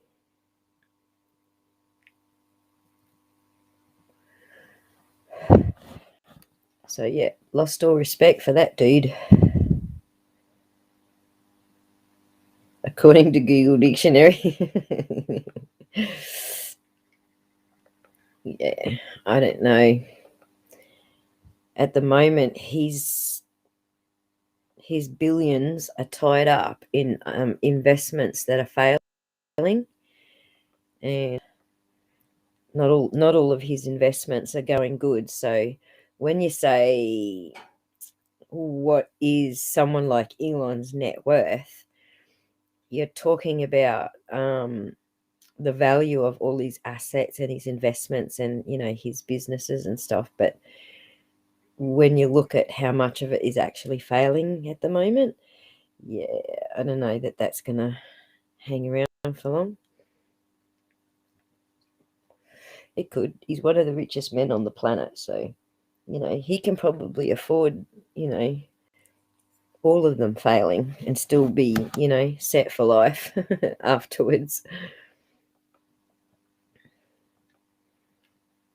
But yeah, as the money gets tighter and he's losing more and more, shit's gonna go a bit soft for Amber. He's not gonna be quite so happy to be paying for everything. You know what I mean?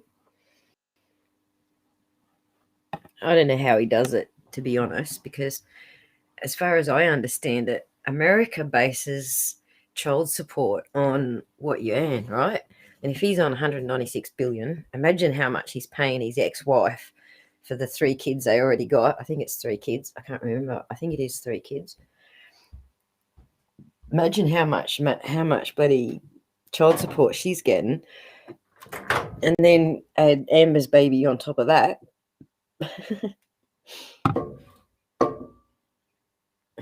Well, thanks for dropping by, Laura. Muchly appreciated. I'm just about ready to wrap up. I'm kind of running out of things to talk about. But if I keep talking about the Johnny Depp case, I'm going to tell you everything and not go into detail enough. So he's got the broad picture. If you want to know, if you want to go into it, there's been some really good developments in the last week or so. There's a detective in the UK who has just been totally going over all the evidence, and the evidence that Johnny Depp had was already good, but holy shit, the evidence that this detective's pulled apart, it's mind-boggling. He's a good detective. He's way better at this shit than I am. And I love to get into that sort of shit. I've actually asked the guys that he's giving the information to, can I have a copy? And they're like, well, wait till we're finished with doing it all on our channels first. And I was like, okay. So I do have to wait for that stuff.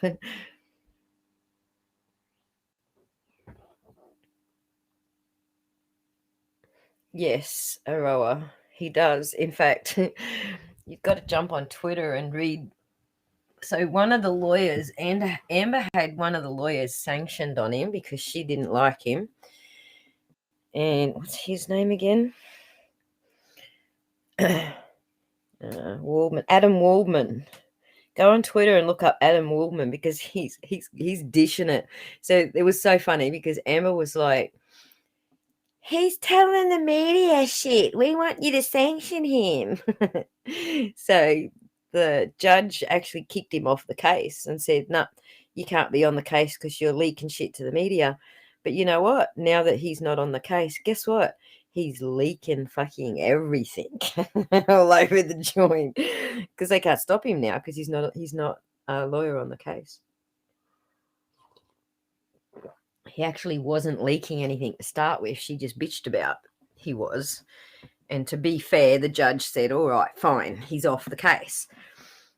But what he was actually doing was he was just going through public records, like stuff the media photographed, things the media wrote. He was publishing that on his Twitter account because it was all public information. There was nothing that was like not already available to the public. But she bitched about it, got him kicked off, and now he's just quite happy to he's quite happy to feed it to us. It's good. We get so much inside information from him. It's freaking awesome. Look up Adam Waldman. I'll actually type it in here for you. If you want the goss, this is where we're getting it all from. So you know his name on Twitter.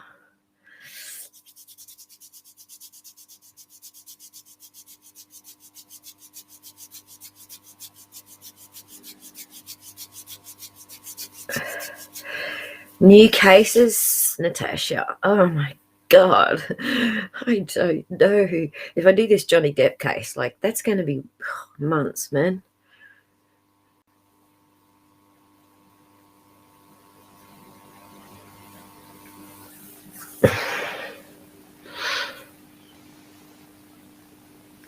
Yeah, that's right, Aroa.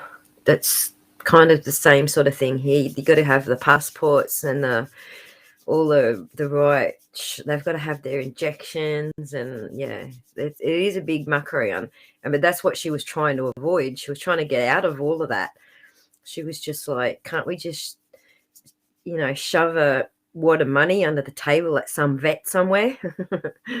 That's what the evidence that Johnny come up with was her emails, like saying that to his security guys. Natasha, email me what new cases you want me to look at, and I'll see how big a deep dive it is. If it's just a regular deep dive like I'm doing with Rosie or whatever, then sure, I'll slip it in between all the other cases I want to cover. There's so many cases, like I'm going to be here for years. It's a good thing I decided to do this long term, right? Some new stuff just come up about William Tyrrell, which is an Australian missing boy, the little Spider-Man boy that's missing.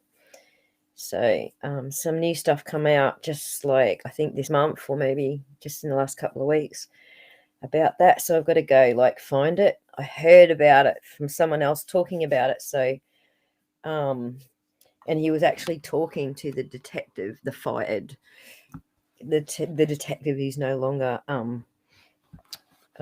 working on the case. That he confirmed that there is some new information, so I got to go find all of that so I can like cover the William Tyrrell case as well. But yeah, just email me some if you've got ideas that you want me to cover, Natasha. Send it over. I prefer to do American cases because I can find information on it, whereas Australia's just like, I don't know why we point fingers at China because we are so not transparent. Can't find nothing in Australia.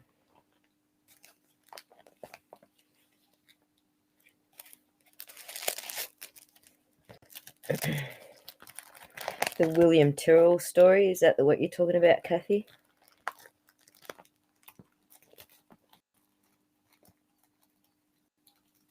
I think I might jump into that straight after Rosie Bly, maybe, because I don't really want to go into the Summer Wells story. I think I'm doing the debunking with the Rosie Bly thing because everyone just went over there and hammered them about Summer Wells somehow being related to it.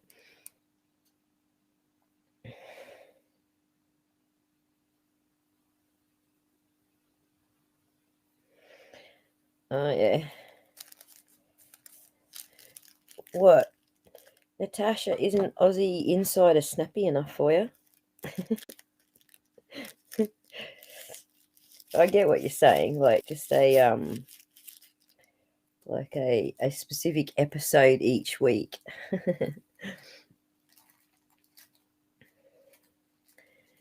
we to cover other cases, so you can tune in each week. Come up with a snappy name. Yeah. To be honest, Natasha, I wasn't even planning once a month. Like I have so much stuff in my real life that I have to deal with. Once a month was going to be like hard pressed, but I've been putting aside time because I want to get the channel sort of moving along. So I've got my 1,000 subs, and I can actually do stuff with the OBS, with the open source broadcast studio. That's right, Kathy. Bringing cold cases back into the light. That's what I want to try and do. Like keep them in the light. So. I don't know that he would pay alimony to Amber Heard. I don't think they ever lived together or married or anything, but he'll be paying alimony to his ex-wife, yes.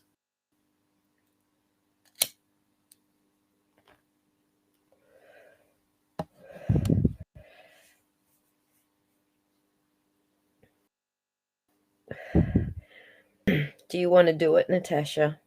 Do you want to do a set day each week on my channel? I'm happy to find the documents for you. Or if you want to teach you how to do it.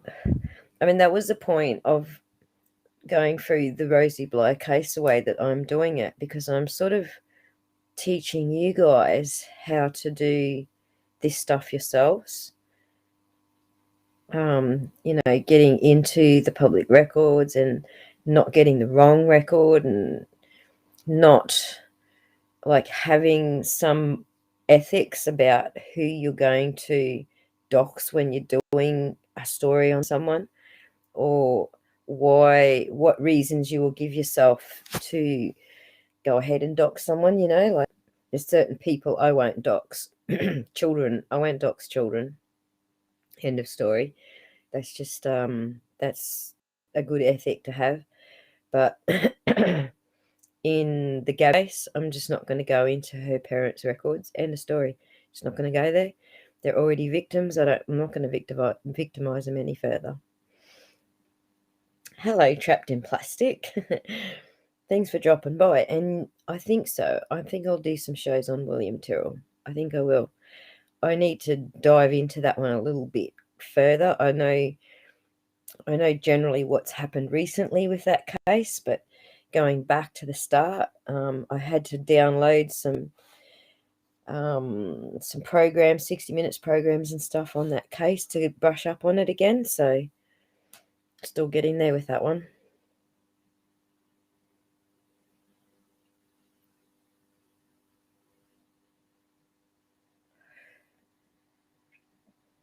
The only person I can think of is Bailey Murder. Missed you Monday, but I'm sorry, maybe not weekly. Yeah, I don't know if weeklies. I don't know if I can do weekly right now. I mean, I might give it a shot. I'll give it a shot, and if it gets too much, I will let you know. But one thing I don't want to do, I don't want to get as big as Grey Hughes, and everyone's blasting at me like, I've got to slow the chats down. Everyone's blasting information at me, and I'm just not processing it. Like I was watching him the last couple of shows, and he's getting overwhelmed. Like you can see, he is actually getting overwhelmed. So hopefully I can get bots and technology and shit working for me, when I get up to the 1,000 sort of mark. But I'm not too worried after that. Once I've got my access to the OBS studio and I can start doing things a little bit more freely that way, I'll be happy then. I don't want to go big after that. So you're banned from Twitter. Oh my God. Well, guess what? Johnny Depp's banned from Twitter too. And here's the funny thing. Johnny Depp never had a Twitter account. He's never been on Twitter. But when you type in Johnny Depp, it says he's been banned because he broke our rules. He's never even been on Twitter. he only just started an Instagram account like through the UK trial. So the day that he was told to resign from Captain Jack Sparrow in the film, he started his Instagram that day, and that was like at the start of the UK trial.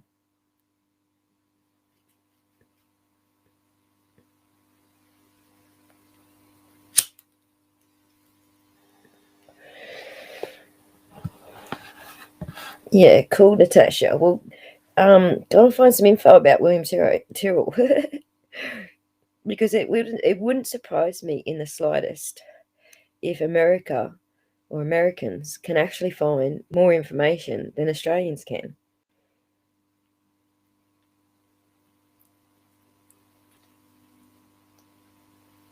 Wow, trapped in plastic. Really? That's terrible. I got banned from Facebook because I was quoting. See, if I say his name on here, I'm going to get into trouble, but I'm not monetized, so I quoted something that Adolf Hitler said, which was remarkably similar to what's going on with this whole banning people for shit, for stupid shit. And I got like 3 on Facebook, so I'm not using Facebook anymore.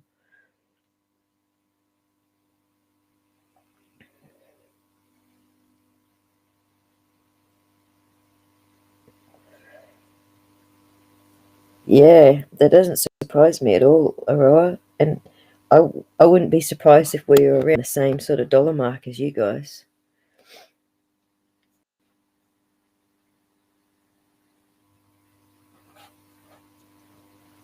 Ah, thank you, Natasha. You're so sweet. My voice is so very like deep, and I don't like the sound of my voice either. I would prefer to not hear my voice amplified over a microphone. So I'm a little bit more comfortable doing it this way because it's just my normal talking. I'm not listening to it, amplified back at me. But over a phone and a microphone, I just, I get all weirded out over it. I don't like the sound of my own voice.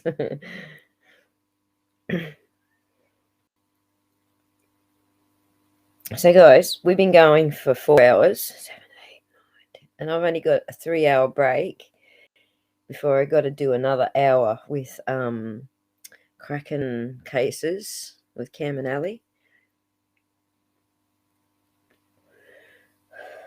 I've got my notes all ready to go.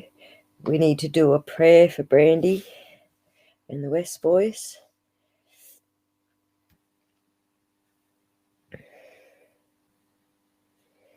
Trapped in plastic. Yes, I have been following Summer since the beginning, and I haven't spoken on Summer since the beginning for the same reason that I just don't want to dox kids. I don't want to talk about kids' identities, ages, where they are, where they've been, who their relatives are. I don't want to do all that sort of shit, It's just too much exploitation.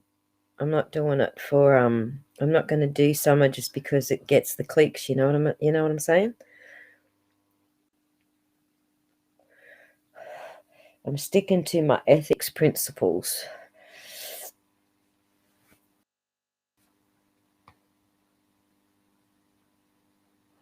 Cam's awesome at prayers, and Cam is going to do all the praying for us. I am terrible at prayers. I don't know what to say. I talk to God like I'm talking to you guys, and I even swear and everything. He still talks to me, so I just don't get this whole praying thing. It doesn't fit in my personality.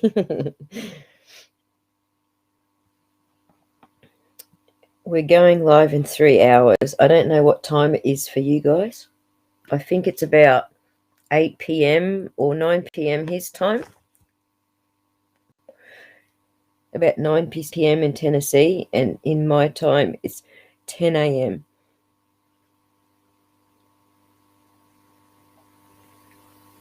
Well, that's right, trapped in plastic. That's what it says in the Bible. It says don't babble in the synagogues. Synagogue's just another word for church. Don't babble in the synagogues. Just talk to me normally. And here's an example. And back then they talk, all artsy fartsy. So the example they give is our Father who art in heaven. That's how they talked back then. But so I just talk to him like I'm talking to you guys. And he answers me just fine when I want direction or whatever. No worries, Kathy. I'll see you over there on Cracking Cases Live. New South Wales, trade plastic up near the border and near Queensland.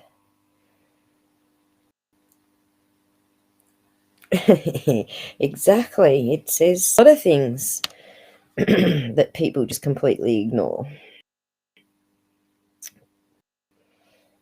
They take what they want out. That's all they twist it to whatever they want it to say.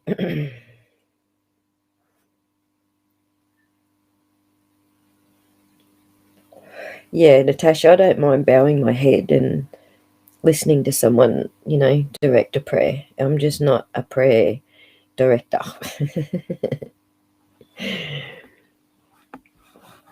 People would not appreciate the way I talk to God. Trust me.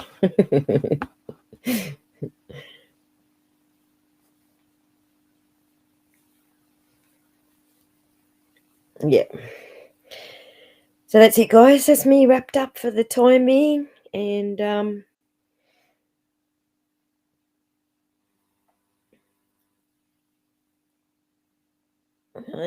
well, he's wrapped up in one of those funny religion cult things that's a bit backwards, in my opinion. I don't want to insult anyone who's an LDS or anything, but it's just not my cup of tea, It's kind of a bit weird. So look, this is the way I see it. If religion tells you that all the other religions are bad, then you're not in a good religion.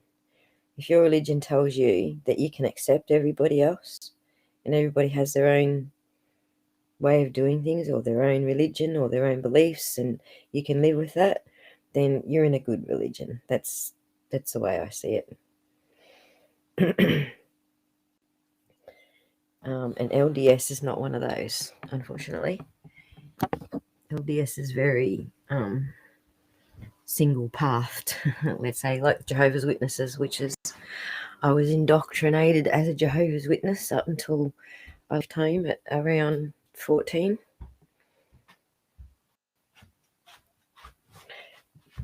Yep, thanks everybody for stopping by. I totally appreciate it. And I hope you all come back and we'll see.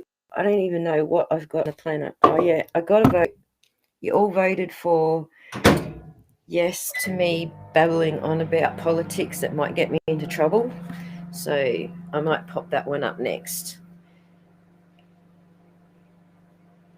So it'll be my tribute to Mikey O Aussie style, okay? I'll talk to you all soon. Bye.